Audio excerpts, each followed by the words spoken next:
نبينا محمد وعلى آله وأصحابه أجمعين أما بعد الحمد لله দেরিতে হলো আজকে আমাদের দাস শুরু করতে পেরে আল্লাহ শুকরিয়া আদায় করি এবং আপনারা উপস্থিত হয়েছেন তাদের প্রতি কৃতজ্ঞ হই দিন শিখার জন্য আল্লাহ তাআলা আপনাদের তৌফিক দিয়েছেন এজন্য আল্লাহ শুকরিয়া আদায় করি বলে আলহামদুলিল্লাহ। আলহামদুলিল্লাহ আমরা পড়ছিলাম আল্লাহ রাব্বুল ইজ্জতের জন্য তার আজমত প্রকাশকারী 40 হাদিস, আল্লাহর বরত্ব প্রকাশক 40 হাদিসের ব্যাখ্যা নিয়ে আমরা পড়ছিলাম। ইতিপূর্বে আমরা 2টা বা 3টা হাদিস পড়েছি, ইতিপূর্বে 2টা হাদিস পড়েছি। আজকে আমরা 3য় হাদিস পড়বো ইনশাআল্লাহ, 3 নম্বর হাদিস।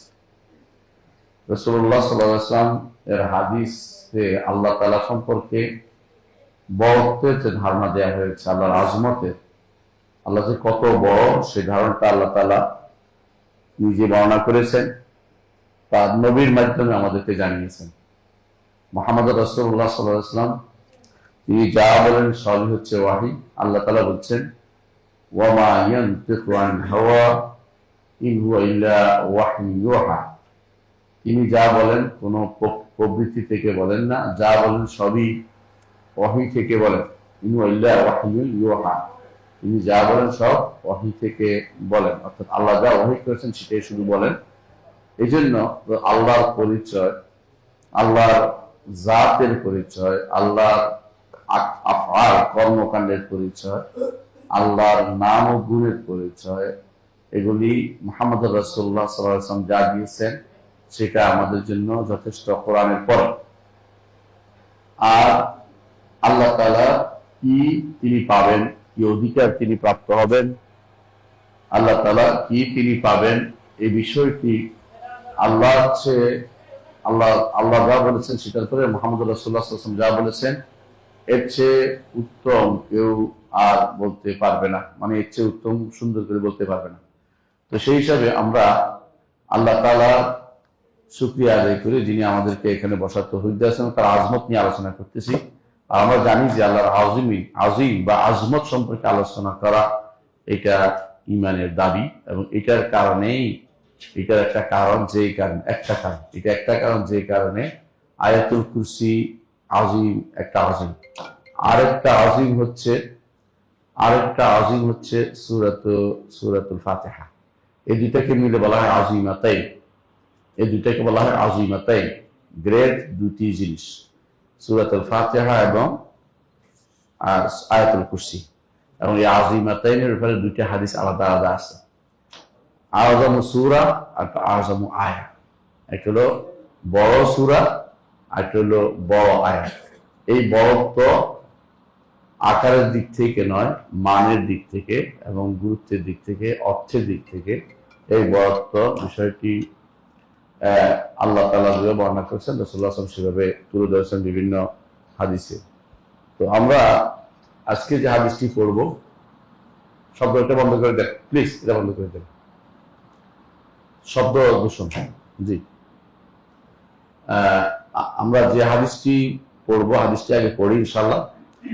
হাদিসটি হচ্ছে আন জুবাইর ইবনে মুতাইম রাদিয়াল্লাহু আনহু قال سمعت النبي صلى الله عليه وسلم, আমি নবী সাল্লাল্লাহু আলাইহি ওয়াসাল্লামকে বলতে শুনেছি, ইয়াকরাউ ফি সূরাতিল মাগরিব, তিনি মাগরিবের মধ্যে পড়ছিলেন বিত্তুরে, সূরা আত-তুর ওয়া কিতাবিন মাসতুর ফি রাক্কিম মানশুর, এই সূরা তুর তিনি পড়ছে, আমি মাগরিবের সালাতে পড়তে শুনেছি। ফালাম্মা বালাগা হাযিল আয়া, পড়তে পড়তে তিনি 35 এবং 37 নম্বর আয়াত এই সূরা যখন এখানে পৌঁছলেন, সেটা কি, আম খুলিকু মিন গায়রি শাইইন আম হুমুল খালিকুন আম খালাকুস সামাওয়াতি ওয়াল আরদা বাল লা ইউকিনুন আম ইনদাহুম খাযাইন রাব্বিকা আম হুমুল মুসাইতিরুন। এই 3টি আয়াত 35 থেকে 37 নম্বর আয়াত রাসূলুল্লাহ সাল্লাল্লাহু আলাইহি ওয়াসাল্লাম যখন সূরা মাগরিবের মধ্যে সূরাতুল আলাক পড়ছিলেন তখন তিনি বলেন যে কাদা কলবি আন ইয়াতির, আমার অন্তর যেন ফেটে যাচ্ছিল, অর্থাৎ এত গভীরতা যে আমার অন্তর যেন উড়ে যাচ্ছিল। তো কি জন্য সেটা সেটা উনি পরবর্তীতে আমরা ব্যাখ্যা করব। রাওয়াহুল বুখারী, হাদিসটি ইমাম বুখারী বর্ণনা করেছেন। আর আপনারা জানেন যে ইমাম বুখারী রাহমাতুল্লাহ আলাইহি কোন কোন হাদিস 10-12 আনছেন, কোন কোন হাদিস। কেন? এক একটা মুনাসাবাতুল বাব, অধ্যায়ের সাথে অর্থের মিল করে তিনি আবার এনেছেন, কিন্তু যত তাকরারই হোক একই সনদে আনেননি, আরেকটা সনদে আনছেন, যেন এটা আরেকটা হাদিস হয়। কারণ জানেন যে সনদ ভিন্ন হলে হাদিসের গণনাও ভিন্ন হয়ে যায়। এই জন্য ইমামরা যে বলতেন যে 5 লাখ হাদিস বা 1 লাখ হাদিস বা এরকম হাদিসের মুখস্থ, এত হাদিস তো আর নাই। যেগুলো আমাদের কাছে আছে এগুলো হচ্ছে হাদিসের সনদ অনেকগুলো, এবং সেটার শব্দগত কিছু পরিবর্তন সেখানে থাকে। তো সেই হিসাবে আরেকটি বর্ণনা আসছে, ইমাম বুখারী রাহমাতুল্লাহ আলাইহি কিতাব সহিহ আল জামি সহিহতে একটি বর্ণনা আসছে, সামিআতু নবী সাল্লাল্লাহু আলাইহি ওয়াসাল্লাম, তিনি বলেন আমি নবী সাল্লাল্লাহু আলাইহি ওয়াসাল্লামকে বলতে শুনেছি, ইয়াকরা পড়তে শুনেছি, মিনাল ফিল মাগরিবি বিতুর, মাগরিবের মধ্যে সালাতুল মাগরিবে তিনি আতুর সূরাতুত তুর থেকে পড়ছিলেন। ওয়াদালিকা আউওয়ালা মা ওয়াকারা আল ঈমান ফি কলবি, আর তখনই অন্তর আমার ঈমানের ভিতরে জায়গা করে নিয়েছে, অন্তর ঢুকেছে, ঈমানটা আমার অন্তরে ঢুকেছে। এই জন্য ঈমান অন্তরের মধ্যে হচ্ছে আসল মূল। ওয়ালাম্মা ইয়াদখুল ঈমান ফি কুলুবিকুম, বলে কোরআন আল্লাহ বলেছেন যে জায়গাটি অন্তরে, ঈমানের অন্তরে না ঢুকলে ঈমান হয় না, অন্তরে ঢুকতে হয়, এবং শুধু অন্তরে ঢুকলে ঈমানদার হয় না, সাথে কি রাখতে হয়, মুখে স্বীকৃতি দিতে হয়, তারপরে কর্মকাণ্ডে প্রকাশ পেতে হয়। 3টা জিনিসে লাগে। তবে অন্তরটা যদি কেউ না ঢুকে, অন্যগুলি বলে লাভ নাই, অন্যগুলিতে কোনো কাজ করবে না, শুধু মুখে বললে মুনাফেক হয়, বুঝলেন না কথাটা? আর শুধু কর্মকাণ্ডে করলে সেটাও মুনাফেকদের আলামত হয়। অন্তরে ঢুকে, আর যদি এর 2টা শাখা থাকে, অর্থাৎ মুখেও বলছে, অঙ্গ প্রত্যঙ্গ দিয়ে পালন করছে, তখন সে ব্যক্তি ঈমানদার হয়। তো এই জন্য তিনি বলছেন যে প্রথম আমার অন্তরে এই ঈমানের বিষয়টি প্রবেশ করে, জায়গা করে নেয়।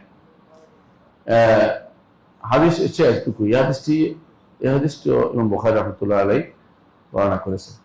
তো আমরা এখন হাদিসটির কিছু ব্যাখ্যা শুনি।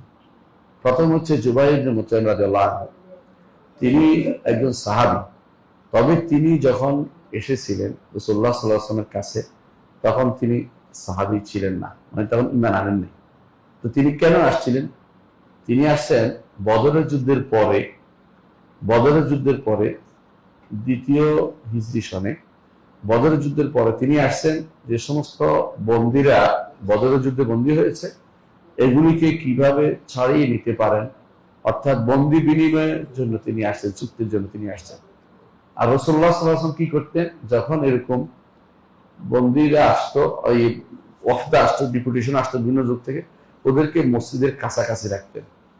কেন? যাতে করে মুসলিমদের কর্মকাণ্ড সম্পর্কে তারা পরিচিতি পায়, এবং রাসূলুল্লাহ সাল্লাল্লাহু আলাইহি ওয়াসাল্লাম কোরআন তেলাওয়াত করেন, যাতে তাদের কানে ঢুকে। এই জন্য তাদের জন্য এখানে কাছে একটা ব্যবস্থাপনা করেছেন তিনি। এই জন্য রাসূলুল্লাহ সাল্লাল্লাহু আলাইহি ওয়াসাল্লাম যখন মাগরিবের সালাতে সূরাতুত তুর পড়লেন, তখন এটা তার অন্তরে আঘাত করেছে, তার অন্তরের ভিতরে এটা আঘাত করেছে। তো এই জন্য রাসূলুল্লাহ সাল্লাল্লাহু আলাইহি ওয়াসাল্লাম এটা করতেন। যখন তিনি এসেছিলেন তখন তিনি মুশরিক ছিলেন, ঈমানদার ছিলেন না, কিন্তু তারা তাদের কাছে রেখেছেন, দূর থেকে যেন শুনতে পায় এমন জায়গায় রেখেছে, যেন কোরআনের আওয়াজ শুনতে পায়, আলোচনা শুনতে পায়, আদাব শুনতে পায়, সাহাবায়ে কেরামের চাল চলন সম্পর্কে তারা জানতে পারে, এর মাধ্যমে তারা ঈমানের দিকে কনভার্ট হতে পারে। আপনারা ভালো করে জানেন যে রাসূলুল্লাহ সাল্লাল্লাহু আলাইহি ওয়াসাল্লামের যুগে যখন বদরের যুদ্ধের পরে যাদেরকে বন্দী করা হয়েছে, তাদের অনেকেই সাহাবায়ে কেরামের তাদের প্রতি ব্যবহার দেখেই পরবর্তীতে ঈমান আনছে, এরকম অনেকে আছে। এবং অনেকে বলছে তারা নিজেরা কষ্ট করে খেত, আমাদেরকে রুটি খাওয়াতো, তারা খেজুর খেয়ে থাকতো, তার এরকম কষ্ট করেছে। তো বলতো তারা আতিথেয়তা করেছে, একটা বন্দীকে, কাফের বন্দীকে তারা সর্বোচ্চ ব্যবহার দেখিয়েছে। এটার কারণে অনেকে ইসলাম গ্রহণ করছে। এমনকি একটা বর্ণনা আসছে যে আব্বাস রাদিয়াল্লাহু আনহু গায়ে কাপড় লাগছিল না, তো এই জন্য তখন আব্দুল্লাহ ইবনে উবাইর কাপড় দিয়েছিলেন। এই জন্য রাসূলুল্লাহ সাল্লাল্লাহু আলাইহি ওয়াসাল্লাম নাকি সেটা প্রতি শেষ করার জন্য তার প্রতিদান রাখতে চাইতেন না, তিনি তাকে কাপড় দিয়ে দাফন দিয়েছেন, কিন্তু আল্লাহ তাআলা তার কাপড় দিয়ে দাফনও কবুল, তার জন্য ইমান মানে তার জন্য ক্ষমা কবুল করেন নাই, কারণ আল্লাহ কোরআন কারীম বলে দিয়েছেন যে যদি কোনো আপনি 70 বারও ক্ষমা চান আল্লাহ ক্ষমা করবেন না। তো মোট কথা এটাই বোঝানোর উদ্দেশ্য যে ওরা কষ্ট করে চলেছে, কিন্তু এই তাদের ডেপুটেশন মেহমান যারা আসছে কাফের হতে পারে, কিন্তু তাদেরকে ইমানের দিকে ডাকার জন্য দাওয়াত একটা পদ্ধতি হিসেবে তারা সেটা বেছে নিয়েছে। তো জুবাইর বিন মুত্তাইম রাদিয়াল্লাহু আনহু তিনিও কাছে ছিলেন মসজিদে, যেখান থেকে তিনি শুনতে পেয়েছেন রাসূলুল্লাহ সাল্লাল্লাহু আলাইহি ওয়াসাল্লাম তিনি আত্তুর সূরাটি পড়তেছিলেন। তো এখানে যেটা বলতেছেন তিনি শোনেন, আমরা বলে যাচ্ছি। তিনি বলতেছেন যে সামিআতু নাবিয়্যা সাল্লাল্লাহু আলাইহি ওয়াসাল্লাম, আমি নবী সাল্লাল্লাহু আলাইহি ওয়াসাল্লামকে পড়তে শুনেছি ফিল মাগরিবে, সালাতুল মাগরিবের মধ্যে, বিত্তুর সূরাতুত তুর পড়তে শুনেছি।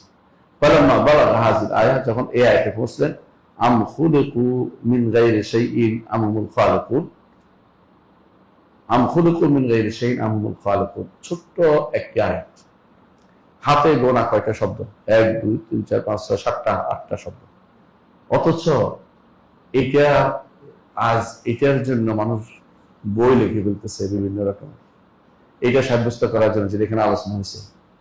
এই একটুকু জিনিসকে সাব্যস্ত করার জন্য এখন মানুষ ডজন ডজন বই লিখতেছে, অথচ আল্লাহ তাআলা যেটা দিয়েছেন এটা যথেষ্ট আমাদের জন্য। সেটা কি? আম খুলিকু মিন গায়রি শাইইন, তারা কি কোন স্রষ্টা ব্যতীত সৃষ্টি হয়েছে? এটা একটা অর্থ। আম হুমুল খালিকুন, নাকি নিজেই নিজেকে সৃষ্টি করেছে। অর্থাৎ মানুষেরা জগতের যে কোনো জিনিস স্রষ্টা ব্যতীত হয়েছে অথবা নিজেরা সৃষ্টি করেছে। এই দুইটার একটাও কি সত্য? দুইটা একটা সত্য। তাহলে 3 নম্বর যে এটাকে বলে সবর ওয়াত তাকসিম, আরবিতে বলে সবর ওয়াত তাকসিম। অর্থাৎ আপনি যেটা ইয়ার পরিভাষা, এটা মান্তিকের পরিভাষা, সেটা হচ্ছে যে কোনো কিছু আপনি অনেকগুলো সম্ভাবনা একত্রিত করে সম্ভাবনা একটা একটা করে উড়াই দিবেন, শেষে যেটা বাকি থাকবে এটা সত্য হবে। কথা বুঝছেন কিনা? সম্ভাবনা আছে, ধরেন যে একজন মানুষ, যে তাকে কোনো স্রষ্টা ব্যতীত তিনি এসে গেছেন। আরেকটা হচ্ছে আমি নিজেকে নিজে সৃষ্টি করেছি। আরেকটা হচ্ছে যে আমাকে কেউ সৃষ্টি করেছে। 3 নম্বরটা। এখন এই 3টার মধ্যে যদি কোনো ব্যক্তি 3টার মধ্যে চিন্তা করে, তাহলে ঘুরে ফিরে তাকে এটা আসতে হবে যে আমি 1 নম্বর, আমি বিনা স্রষ্টায় আসিনি, কারণ আমি তো অস্তিত্ব ছিল, অস্তিত্ব আনার জন্য কাউকে লাগবেই। সুতরাং বিনা স্রষ্টায় আমার অস্তিত্ব আসেনি, তাহলে বিনা স্রষ্টার অস্তিত্ব না আসলে দ্বিতীয়টা কি? আমি নিজেকে নিজে সৃষ্টি করেছি, এইটাও সম্ভব না, আমি তো ছিলামই না।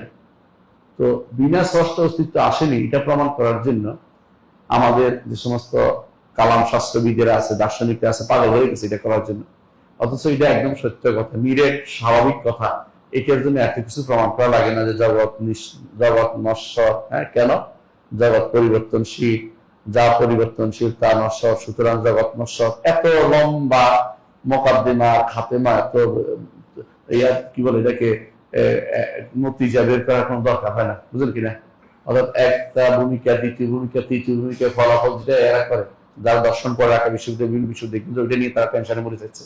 অথচ আল্লাহ সুন্দর করে একটা কথাই বলে দিলেন যে তুমি তো সৃষ্টি, এতে কোনো সন্দেহ নাই, কারণ তুমি নিজেকে নিজে সৃষ্টি করো নাই, আর তুমি স্রষ্টা ব্যতীত আসনি। তাহলে তোমার একজন স্রষ্টা অবশ্যই আছে। সহজ জিনিসটাকে যত পেঁচাবেন তত আরো পেঁচ বাড়বে, আরো এটার জন্য মানুষের ভুল বুঝাবুঝি বাড়বে। যে কোনো জিনিস, সহজ জিনিসটাকে বুঝাতে গেলে যদি দূরবর্তী জিনিস দিয়ে আসেন তার আমি হয়ে যায়, বুঝলেন? অন্ধকে যদি বলেন দুধ খাবি কি, যদি দুধ কিসের মতো? দুধ হচ্ছে হাঁসের মতো। তো হাঁস কিরকম? তা হাঁস দিয়ে দেখাচ্ছেন হাত এত বড়। হ্যাঁ, এখন হাত দিয়ে অন্ধ কি বলবো, ওরে বাবা রে, এইটা আমার গলা দিয়ে ঢুকবে না, আমি সেটা দুধ খাবো না। দুধ তো ভালো ছিল, দুধ যদি সাদা বলছেন, সাদা কিসের মতো? হাঁসের মতো, তা আরো দূরে চলে গেছে। এই জন্য বড় ভুল হচ্ছে যারা তথাকথিত কালাম শাস্ত্রবিদ, তথাকথিত দর্শন শাস্ত্রবিদ, এদের বড় ভুল হচ্ছে এটা অনেক লম্বা লম্বা ভূমিকা দেয়। হ্যাঁ, এটাকে বলা হয় এই এক মোকাদ্দমা কুবরা, মোকাদ্দমা সোগরা, এখন নতিজা, এগুলো বের করে, প্রথম ভূমিকা, দ্বিতীয় ভূমিকা, তৃতীয়টা ফল, এই জাতীয় বের করার দরকার নেই। সহজ জিনিস, আমি যে সৃষ্ট, এতে কোনো সন্দেহ নেই। আমি যে সৃষ্ট, আমি যে সৃষ্টের প্রমাণ দুইটা মূলত। এক নম্বর হচ্ছে আমার অভাব আমি কোনোদিন পূরণ করতে পারি না, আমি ফকির। এক নম্বর হচ্ছে আমি ফকির, আমি অভাবী। দুই নম্বর হচ্ছে আমি আবেগী। আমার আবেগ আছে, আমার আবেগ কারো কাছে আমি পেশ করতে চাই, নিজের আবেগকে গুমরে মরে থাকতে চায় না কেউ। সুতরাং যে কেউ বলবে যে আমি স্রষ্টা, আমি নিজেকে স্রষ্টা, সে আসলেই একজন মিথ্যাবাদী। কারণ সে কোনোদিন নিজের স্রষ্টা নয়। সে সবসময় চিন্তা করে যে আমার অভাব দূর করতে হবে। সে সবসময় চিন্তা করে আমার যে সমস্ত দুর্বলতা আছে, আমার যে সমস্ত কষ্টে আছে, কারো কাছে এক্সপ্রেস করে আমি নিজের দুর্বলতাকে ঢাকতে পারি কিনা। তো একজন মানুষ সে যে স্রষ্টা নয় এটা স্পষ্ট সে নিজেও বুঝতে পারে। সে যে স্রষ্টা নয় এটা বুঝতে পারে, সে থাকে না, মরে যায় বহু কারণ। সুতরাং সে স্রষ্টা না। আমি খুলে কমিন গাইরে সেই কেউ যদি বলে যে আমাকে কেউ সৃষ্টি করে নাই, এটা ঠিক নয়। দ্বিতীয় হচ্ছে কেউ যদি বলে যে আমহুমুল খালিকুন, নিজেকে নিয়ে সৃষ্টি করছে, এটাও মিথ্যাবাদী। নিজে ছিলই না, যে ছিল না সে কিভাবে নিজেকে সৃষ্টি করতে পারে। অর্থাৎ যেহেতু এটাও না, সে নিজেও নিজেকে সৃষ্টি করে নাই। এবং দুই নম্বর হচ্ছে এবং সে স্রষ্টা ব্যতীত আসে নাই। সুতরাং সাব্যস্ত হলো তার একজন কি আছে, স্রষ্টা আছে। নাস্তিকরা এটাই বলবে, যদি কোনো সর্বোচ্চ তারা বলবে এগুলি মেটাফিজিক্স, এগুলি আমি আলোচনা করতে রাজি না। যে কোনো কিছু জানে না সেটা আলোচনা করতে রাজি না থাকে তাহলে সে অজ্ঞতা বোঝালো। কারণ বের করা হচ্ছে, যে কোনো সময়ে কোনো একটা জিনিসের কারণ বের করাটা হচ্ছে যোগ্যতা। মোবাইলটা কেন চলে না আর কি এটা বললে হবে না। মোবাইলটা কেন চলে না, ওই যে জানে মোবাইল ঠিক করতে, তার কাছে গিয়ে বলবো মোবাইলটা চলতেছে না, সে কারণ ধরে বলবো যে হ্যাঁ এটা ব্যাটারির সমস্যা, এটা অথবা এই সমস্যা ওই সমস্যা, সে বলতে হবে। যে জানে সে আপনার থেকে ভালো এই ব্যাপারে। তো যে ব্যক্তি আল্লাহ সম্পর্কে নিজের জানতে চেষ্টা করে না, তাকে আপনি আর কোনো কিছু দিয়ে সোজা করতে পারবেন না। তাকে আপনি যত রকমের যুক্তি দেন না কেন, সে শুনতেই চাইবে না, এটা স্বাভাবিক কথা। কিন্তু যে জ্ঞানী হতে চায়, যে দুনিয়ার বুকে সেই জ্ঞানী বিবেচিত হয় যে কোনো কিছু কারণ জানে। যে কারণ জানে না তাকে মানুষ বলে যে অজ্ঞ, মূর্খ, কিছু বুঝে না। বুঝে আসছে কথাটা? এই জন্য যখন এই জায়গাটা যখন তেলাওয়াত করছেন রাসূলুল্লাহ সাল্লাল্লাহু আলাইহি ওয়াসাল্লাম, তখন এটা এই ব্যক্তি জুবাইর ইবনে মুতাইম রাদিয়াল্লাহু আনহু তার কি হয়েছে, তার অন্তরের ভিতরে প্রভাব পড়েছে। হ্যাঁ, তিনি বললেন যে কাদা কলবি আন ইয়াতির, যেন আমার অন্তর বেরিয়ে যাচ্ছে। কারণ এই আয়াতগুলোতে এত তো উড়ে যাওয়া, উড়ে যাচ্ছে মানে উড়ে বেরিয়ে যাচ্ছে। কেন? আয়াতগুলো এত সত্য কথা বলছে, এত স্পষ্ট প্রমাণ দিচ্ছে আয়াতটা। এই আয়াতের পরে আর কোনো দলিল আমার প্রয়োজন হয় না যে আমার একজন স্রষ্টা আছে। জগতের বুকে স্রষ্টা আছে যারা বলে এরাই বেশি, স্রষ্টা নাই যারা বলে এদের সংখ্যায় কম। তো ওদের রাগ ডাক, ওদের খুব হাত ডাক বেশি, ওদের চিল্লাচিল্লি বেশি। বুঝলেন কিনা? মানে এই মজলিসে যদি কোনো ভালো মানুষ 10 জন থাকে, একজন যদি খারাপ থাকে, সে যে চিৎকার করবে এটা অন্য 10 জনের অবস্থা ঢাকা পড়ে যাবে। কারণ যারা ভালো মানুষ তারা তো চিৎকার করবে না, যারা ডিস্টার্বকারী ওরা একজন হলেও কিন্তু, মানে এটাকে বলা ডিস্টার্বিং এলিমেন্টস একটা হলেও কিন্তু বিষয়। হ্যাঁ, তো এই জন্য এদের চিৎকার বেশি, বলে না খালি কলস বেশি বেশি সাউন্ড করে আওয়াজ দেয়। তো সেই জন্য এরা কম হওয়ার পরে সবসময় কিন্তু বেশি বেশি দেখায়। এখনো নাস্তিক যারা আছে এরা আপনি বললে কমে পাবেন, কিন্তু তাদের প্রভাবটা মানুষের উপর বেশি, কারণ তারা খুব চেঁচামেচি করে। এর মূল কারণ কিন্তু দুইটা। এক নম্বর কারণ হচ্ছে নাস্তিক নিজে শান্তিতে নাই, নাস্তিক শান্তিতে নাই, সে নিজে অশান্তিতে আছে, সে চায় তার অশান্তি সারাদিনে করে দিতে। আর দুই নম্বর, সে যে নাস্তিকতা অবলম্বন করছে এটা সে চায় যে প্রচার প্রসার করে দিতে। কারণ সে একটা মহাবিপদে আছে। এই জন্য দেখবেন যে ব্যক্তি রোগ হয়েছে সে চায় সবাইকে রোগ দিয়ে ভরাই দেবে। যাদের বিশেষ করে এই আগেকার দিন কিছুদিন আগে পর্যন্ত এইডস এর কোনো চিকিৎসা ছিল, এইডস এর রোগী যদি কোনো মহিলা হয়, সে চাইবে সারা পৃথিবীকে এইডস দিয়ে ভরাই দেবে। কারণ আমি কেন রোগী হইলাম, সবাইকে রোগ দিয়ে দেবে। এই লোকগুলি এরকম, নাস্তিকরা নিজেরা নষ্ট সারাদিনে সরাইতে চায়। আপনাদের মনে আছে যে সজল রোশন নামক এক নাস্তিক আছে, নাস্তিকই বলবো আমাকে, কারণ কোরআন পড়ে হাদিস মানে তার নাস্তিকের চেয়ে কোনো অংশ কম না। সে কি করছে, তার উদ্দেশ্য ছিল এটা যে একটা কি করবে, একটা ডিবেট করবে। তো ডিবেট করলে এই তার বক্তব্যগুলি সারাদিনে ছড়িয়ে যাবে। এই জন্য সে কি করেছে, ডিবেট করেছে। আমাদের কিছু কিছু বোকা ভাইরা তার সাথে ডিবেট করতে গেছে। এই ডিবেট করাগুলি মানুষের জন্য ক্ষতিকর, কারণ আপনি সে তার অন্তরে যেটা আছে সেটা বলার সুযোগ পাচ্ছে না, গুমরে উঠতেছে। আপনি এটা যখন বের করে পুরো মাইক দিয়ে সারাদিনে করে দিলেন, এতে করে মানুষের ভিতরে কি হয়েছে, অন্যায়টা ছড়িয়ে পড়েছে। এই জন্য আমাদের সালাফরা এদেরকে কোনো সুযোগ দিতেন না। ইমাম মালিক হলে ওর পিঠে বের করে দিতেন, বলছে কিন্তু বেরোতে কথা বলার অধিকার নাই। কিন্তু আপনি কি করেছেন, তার সাথে ডিবেটে গেছেন। ডিবেটে কেন যাবেন? আপনি কি মনে করেন যে আপনার কোনো অংশে সমস্যা আছে? ইমাম মালিক যেটা বলছিল খেয়াল করবেন, তার কাছে একজন এসে বললেন যে আপনার সাথে তার মুজাদেলা, আপনার সাথে ঝগড়া করবো। তিনি বলছেন যে আমি আমার দিন নিয়ে কোনো সন্দেহে নাই, তোমার সাথে আমি ঝগড়া করতে রাজি নেই। বুঝছেন তো কথা? এই জন্য এদের সাথে বিতর্ক করার কোনো মানে হয়। আপনি কার সাথে কথা বলুন যে দিন বললে মেনে নিবে, কিন্তু এটা তো পুরো মাঠের মধ্যে নয়, এটা একান্তে আলোচনা হওয়ার বিষয়। যদি সত্যি সত্যি তার মধ্যে সন্দেহ থাকে, আপনার কাছে এসে বলবে, আপনি উত্তরটা দিয়ে দিবেন। কিন্তু এটা হাঁটি ভাঙ্গার মতো না যে আপনি পিটাই বলবেন যে অমুকে অমুকে দাঁড়াইছে। এই জন্য এই জাতীয় যতগুলি মোনাজারা সবগুলি ইসলামের আইনত না, জায়েজ নেই। এগুলি রাসূলুল্লাহ সাল্লাল্লাহু আলাইহি ওয়াসাল্লাম আদর্শ না। রাসূলুল্লাহ এই জাতীয় মোনাজারা জীবনে একবারও করেন নাই। একবার শুধুমাত্র তার কাছে নাসরায় নাজরান আসছে, তাদের সাথে তিনি সমস্ত দলিল দেওয়ার পরেও তারা মানে নাই। শেষে তিনি মুবাহালা করছেন। আর মুবাহালা যখন চলে আসে, মুবাহালা এটা হচ্ছে একান্ত ভাবে এমন জায়গায় যেখানে আপনারা আমরা কিছু করণীয় নেই। কথা বলেন কিনা? এই মুবাহালা তো কাফের তো এমনি করতে পারে। কাদিয়ানি সানাউল্লাহ আহমদ শেখ রহমতুল্লাহ আলাইহির সাথে মুবাহালার কথাবার্তা করছে, কারণ সে মনে করে হবে কি হইব দেখি না কিছু, আমি কি বিশ্বাস সাদা। এই জন্য সে এটা করেছে। কিন্তু শেষ পর্যন্ত আল্লাহ তাআলা অপমানিত করেছে কাদিয়ানিকে। হ্যাঁ, বাথরুমের ঘরে মরে গেছে।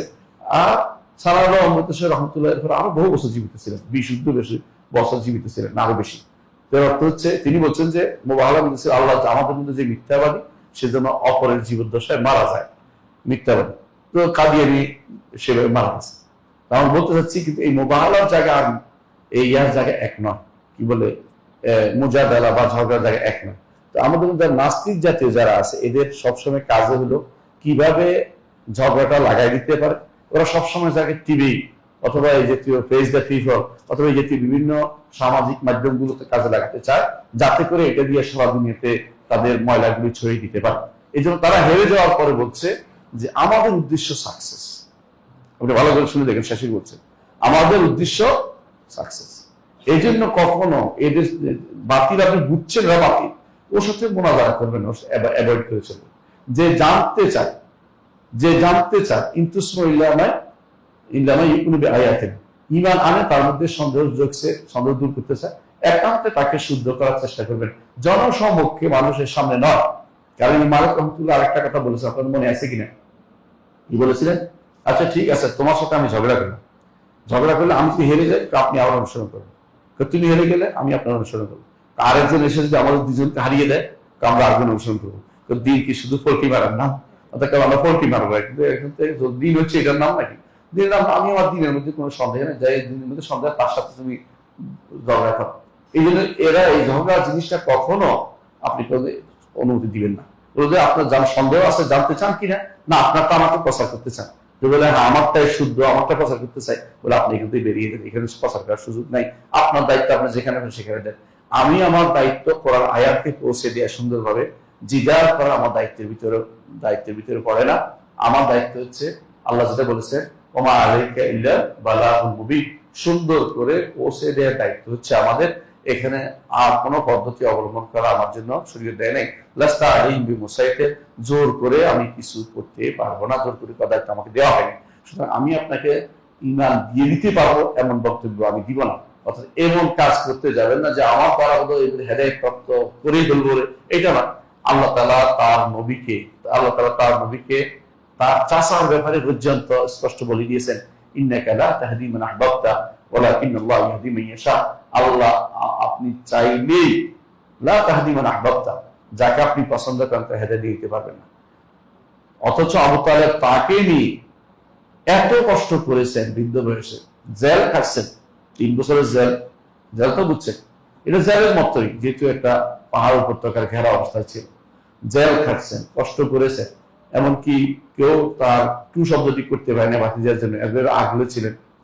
এমনকি রসুল মুজিজা হিসেবে উল্লেখ করেছে, রসুল মুজিজা হিসেবে যে আমাকে জিবরিল জানিয়েছে যেই যেই ওয়াসিকা তারা লিখছিল, যেই বক্তব্য তারা লিখছিল, কি বলে এটাকে, অঙ্গীকার, অঙ্গীকার নামা পোকা খেয়ে ফেলছে, অঙ্গীকার নামা পোকা খেয়ে ফেলছে, এই কথা প্রমাণিত হয়েছে। এইটা একটাই তো ইমানের জন্য যথেষ্ট হইতে পারত, কিন্তু আপনি চাইলে কেউ হেদায়েত দিতে পারবেন না।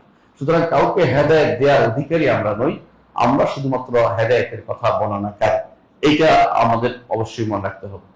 এই আয়াত থেকে, এই হাদিস থেকে আমরা যেটা বুঝতে পারি, মহান রব্বুল আলামিন তিনি হচ্ছেন সব কিছুর স্রষ্টা। ছোট বড় পোকা থেকে শুরু করে, পিঁপড়া থেকে শুরু করে আরো ছোট কিছু আছে, এগুলি কিন্তু আমাদের চোখে ধরা পড়ে না। ব্যাকটেরিয়া জাতীয় যত কিছু আছে আকাশে উঠতেছে, এগুলি সব কিছু, এগুলি থেকে সৃষ্টি করে মাজাররা পর্যন্ত, আসমান পর্যন্ত, সবচেয়ে বড় সৃষ্টি আরশ পর্যন্ত সবগুলি স্রষ্টা হচ্ছে আমার রব্বুল আলামিন। আল্লাহর সৃষ্টিকে গণেও তো আমি শেষ করতে পারবো না। আল্লাহর সৃষ্টি এখন পর্যন্ত মানুষ খুঁজে বের করতেছে। কেউ বের করতেছে সমুদ্র থেকে, কেউ বের করতেছে পাহাড় থেকে, পর্বত থেকে, কেউ বের করতেছে জঙ্গল থেকে। এগুলি যতই আপনি দেখবেন ততই আল্লাহর বড়ত্ব সম্পর্কে আপনার ধারণা কিছু না কিছু আসবে। তিনি কত বড় যে তিনি খালেক, তিনি কত বড় যে তিনি খালেক। এই জন্য কোরআনে কারীমের কিছু আয়াত আছে যেগুলো পড়া মাত্র আপনার অন্তরে আঘাত করা উচিত, পড়া মাত্রই আপনার অন্তরে আঘাত করা উচিত। এখানে দেখেন বলতেছে আম খুলিকু মিন গায়রি শাইইন আম হুমুল খালিকুন, আম খুলিকু মিন গায়রি শাইইন আম হুমুল খালিকুন। এটা এক তাফসীর যেটা আমরা করেছি, ইবনে তাবারি থেকে তাফসীর করছি, যে কোন খালেক, ইবনে কাসির থেকে তাফসীর, কোন খালেক ব্যতীত কি তাদেরকে সৃষ্টি করা হয়েছে, নাকি তারা নিজেরাই নিজেদের খালেক? কোন স্রষ্টা ব্যতীত তাদেরকে সৃষ্টি করা হয়েছে, নাকি তাদের নিজেরাই নিজেদের স্রষ্টা? এটুকু ব্যক্তির ব্যাপার। দেখেন এরপর আরো ভয়াবহ হচ্ছে, আম খালাকুস সামাওয়াতি ওয়াল আরদি ওয়া লা ইউকিনুন। নাকি কেউ তো হয়তো বলতে পারে যে মানুষ কিভাবে সৃষ্টি আমরা জানি, বাপের ঘরে ছেলে হচ্ছে, ছেলের ঘরে নাতি হচ্ছে, পুতি হচ্ছে। আল্লাহ তাআলা আরেকটু দূরে দেখেন, আচ্ছা আসমানের ব্যাপারে কি বলবা? আসমানটা কে সৃষ্টি করেছে? এই জন্য হচ্ছে আম খালাকুস সামাওয়াতি ওয়াল, আসমানগুলো, জমিনগুলো কিভাবে কে সৃষ্টি করে দেয়? আসমানগুলো আসমানগুলোকে আমরা দেখেছি? দেখিনি। বিভিন্ন কথা শুনে এই নাম, আসমানের নাম এটা, ওই আসমান নাম এটা, এগুলো বানানোর কথা। আসমানি ভিন্ন নাম দেওয়ার কোনো সুযোগ নাই। আসমানগুলোকে কে সৃষ্টি করেছে সেটা বলো তো। আম খালাকু, নাকি তোমরা আসমান সৃষ্টি করেছো, নাকি তোমরা জমিন সৃষ্টি করেছো? আসমানও তারা সৃষ্টি করেনি, জমিনও তারা সৃষ্টি করেনি। সুতরাং বোঝা গেল যে তাদের কি আছে, একজন স্রষ্টা রয়েছে। হ্যাঁ, বাল্লা ইউকিনুন, বরং এরা দৃঢ়ভাবে ঈমান রাখছেন। দৃঢ়ভাবে ঈমান রাখে না কেন? অর্থ কি? যে তারা দৃঢ়তায় যেতে পারছেন। শয়তান তাদেরকে পথভ্রষ্ট করে দিচ্ছে, নফসে আম্মারা তাদেরকে নষ্ট করে দিচ্ছে। ইচ্ছা করলে তারা দৃঢ়তায় যেতে পারত, এগুলি দেখেই বলতে পারতো আমার একজন স্রষ্টা আছে, কিন্তু তারা দৃঢ়তায় যেতে পারছে না। দৃঢ়তায় যাওয়ার সুযোগ তাদের নাই। দৃঢ় ঈমান হলে ইয়াকিন থাকতে হয়, বুঝছেন কিনা? এই জন্য অবিল আখিরাত হুম ইউকিনুন, আখিরাতে তারা দৃঢ়ভাবে বিশ্বাসী, দৃঢ় বিশ্বাসী, শুধু বিশ্বাস না, দৃঢ় বিশ্বাসী, ইয়াকিন যেটাকে বলে। তো এখানে হচ্ছে তারা ইয়াকিন রাখে না, মাঝে মধ্যে তাদের উপর ঈমান ভর করে, মাঝে মধ্যে আবার চলে যায়। হ্যাঁ, ইয়াকাদুল বাতু ইয়াফতাহু আবসারহুম কুল্লামা আদা লাহুম মাশাউ ফি ওয়া ইযা আযলামা আলাইহিম ক্বাম ওয়ালাউ শাআ আল্লাহু লাযাহাবা বিসামঈহিম ওয়া আবসারিহিম। এর তাফসীর ইবনে কাসির রাহমাতুল্লাহ আলাইহি, ইবনে কাইয়িম রাহমাতুল্লাহ আলাইহি বলছেন যে আলো, আল্লাহর বাণীর আলো যখন ব্যক্তির উপর পড়ে, ঈমান আনার জন্য সে একেবারে কি হয়ে যায়, তৈরি হয়ে যায়। কিন্তু আবার সরে গেলে অন্ধকারে হাঁটতে বেড়ায়। জগতের মানুষের মধ্যে তাই। আমার মনে আছে একবার এক নাস্তিকের সাথে আমি সফর করছিলাম, ইসলাম বিশ্ববিদ্যালয় থেকে গেছি, রাজশাহী থেকে আবার আসছি একটা গাড়িতে। তো প্রতিমধ্যে তার সাথী, আমি তো ওনার চেয়ে প্রফেসর নয় তখন, মানে আমি তখন সহকারী অধ্যাপক। প্রফেসর একজন ওনারা জিজ্ঞাসা করতেছে, এরে তুই যে এরকম করস, তো কি রাতের বেলা কোনদিন মনে হয় না যে একজন স্রষ্টা আছে? তো বলছে, হ্যাঁ আপনি তো ভাববাদী, আমি হচ্ছি বস্তুবাদী। ভাববাদীরা এটা অনেক কিছু সারাদিনই মনে করে। আমার মাঝে মধ্যে মনে হলো আমি বস্তুবাদী তাড়িয়ে দিই। মানে বস্তুবাদীরা সে আসল মনে করতেছে, ভাববাদকে সে দূরবর্তী জিনিস মনে করতেছে, বুঝছেন তো? মানে বোঝা গেল তার মধ্যে এটা আসে, আলো পড়ে কিন্তু আলোটাকে সে রাখতে পারে না, দৃঢ়তায় আনতে পারে না। এই জন্য নাস্তিকরা কখনো কখনো প্রভাবিত হলো পরের ক্ষণে আরো নাস্তিক হয়ে যায়, সে আরো বেশি করে সীমা লঙ্ঘন করতে থাকে এবং সে এত সীমা লঙ্ঘন করে যাতে করে সেটা তাড়াতে চায় কোনো কমেই যেন তার কাছে ইমানের আলো করতে না পারে, পাগল হয়ে গেছে। এটা বলতে দরকার হলে আরো 10 জনকে এটা বলতে নাস্তিকতার কথা বলবো যাতে করে তার শক্ত করতে চায়, শক্তিশালী করতে চায়। এটা স্বাভাবিক জিনিস। একজন মানুষ যখন সমস্যা থাকে তখন সে সমস্যা নাই, ভালো আছে বলতে থাকে, সমস্যা তার থেকে দূরে থাকে, অনেকটাই করতে থাকে। তো নাস্তিকের কারণ হচ্ছে এটা, সে কোনোভাবেই দৃঢ় ইমান তার নসিব হয় না, সবসময় সন্দেহে দুদুল্যমান থাকে। এবং ফি সাক্ষী আল্লাহ কোরআনে কারীম বলছেন রাইবিং ইয়াতারাদ্দাদুন, সন্দেহের মধ্যে সবসময় থাকে। সাক্ষী আবুল, সন্দেহের মধ্যে খেলাধুলায় বিযুক্ত থাকে। এরা আসলে কোনো দৃঢ় কোনো কিছু ইমান রাখতে পারে না। আর দৃঢ়তা হলো সৌন্দর্য, কথা বুঝেন কিনা? আপনি যদি মনে করেন যে ঘর কি বানাবো কি বানাবো না, কিছু হয় না, সারাদিন শুধুমাত্র এরকম ঘর বানাবো, নামাজ পড়বো, মানুষকে ডাকবো, একটা দৃঢ়তা যদি আপনার না থাকে আপনি কাজটা কোনো সম্পন্ন করতে পারবেন না। এবং আপনার কোনো মূল্য নেই, মানুষ কি বলবে ওর কোনো সিকিউরিটি নেই, কর্মকালের কোনো জীবনের কোনো মূল্য নেই, আসল কাজটা করতে পারবেন। এই জন্য আল্লাহ তাআলা বলছেন বাল্লাহ ইউকিনুন, তারা কি করে না, কোনো ইয়াকিন তাদের নাই, ইয়াকিনটাই তাদের কোনোভাবে আসতেছে না, ওরা সবসময় সন্দেহের মধ্যে দুর্বলমান থাকে। এই জন্য তাদের মধ্যে আপনি কোনোদিন কিছু পাবেন না। এমনকি শেষে কি বলে তারা জানেন, আজ্ঞেয়বাদী। আমাদের ইউনিভার্সিটিতে একজন ছিল বাংলার প্রফেসর, দুইজনেই একটু আগে যে বলছে সেও বাংলার ছিল, সে সরাসরি নাস্তিক ঘোষণা দিচ্ছে।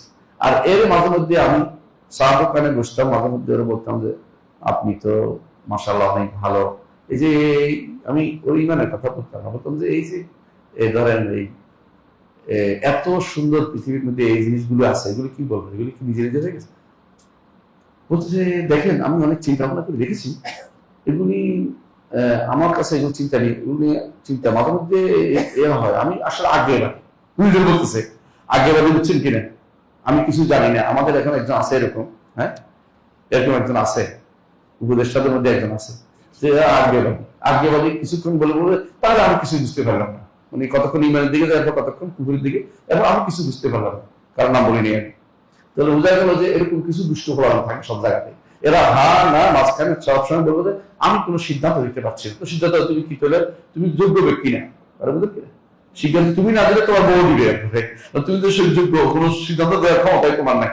যে ব্যক্তি সিদ্ধান্ত দিতে পারে তার কেউ কর্মে নিয়োগ দেয় না, কথা বুঝলেন কিনা? ইঞ্জিনিয়ার বলতে হয় যে আপনি এইভাবে দেন, উপরে এটা দেন, যদি বলেন যে আমি সিদ্ধান্ত দিতে পারতেছি না, তো তোমার কি জন্য রাখছি, হাওয়া দিতে রাখছি, আমার বাতাস দিতে রাখছি, আমার কি জন্য রাখছি তুমি? অর্থাৎ এরা ইয়াকিনের উপর কখনো থাকতে পারে না। এই জন্য আল্লাহ বলছেন বাল্লাহ ইউকিনুন, কোন তারা ইয়াকিনের উপর নাই। এরপর আল্লাহ তাআলা বলছেন আম ইনদাহুম খাযাইনু রাব্বিকা আম হুমুল মুসাইতিরুন। এটা কেন বললেন একটু, আয়াত তো 3টা বলেছেন, আমরা বলেছি আম ইনদাহুম খাযাইনু রাব্বিকা, তাদের কাছে কি আপনার রবের সমস্ত ভান্ডার তাদের কাছে দেয়া আছে, এটা একটা অর্থ। অর্থাৎ কেউ যদি বলে যে জগতের সবকিছু আমার হাতে, কারণ কি রব হওয়ার জন্য হয় স্রষ্টা হবে, নয় মালিক হবে, এটা বলছেন কিনা, অথবা পরিচালক হবে। তো 3টে এখানে উল্লেখ করেছেন। প্রথম হলো স্রষ্টা, খালেক না তার। এর হচ্ছে খাজাইন রাব্বিকা, নাকি রবের সব খাজিনা যেগুলি আছে এগুলি তাদের হাতে, তারা মালিকও না, আম হুমুল মুসাইতিরুন, নাকি তারা যা ইচ্ছে তা ব্যবহার করতে পারে, অর্থাৎ তাসাররুফ করতে ক্ষমতাই তাদের আছে নাকি, তার বীরের ক্ষমতা তাদের নাই। এর অর্থ হচ্ছে তারা কোনোভাবেই রব হওয়ার যোগ্যতা রাখে না। সুতরাং তারা যাতে রব হওয়ার যোগ্যতা রাখেন, তাদের একজন রব আছে। এই জন্য তাদের রবকে মানার জন্য এই আয়াত 3টি খুবই গুরুত্বপূর্ণ, এবং এইটা এই জন্য সাহাবীর অন্তরের প্রভাব ফেলেছে, কারণ তারা আরবি মুবিন, স্পষ্ট আরবি জানতো, কোন আয়াতের কোন হিংস দেওয়া হচ্ছে এরা স্পষ্ট বুঝতে পারতো।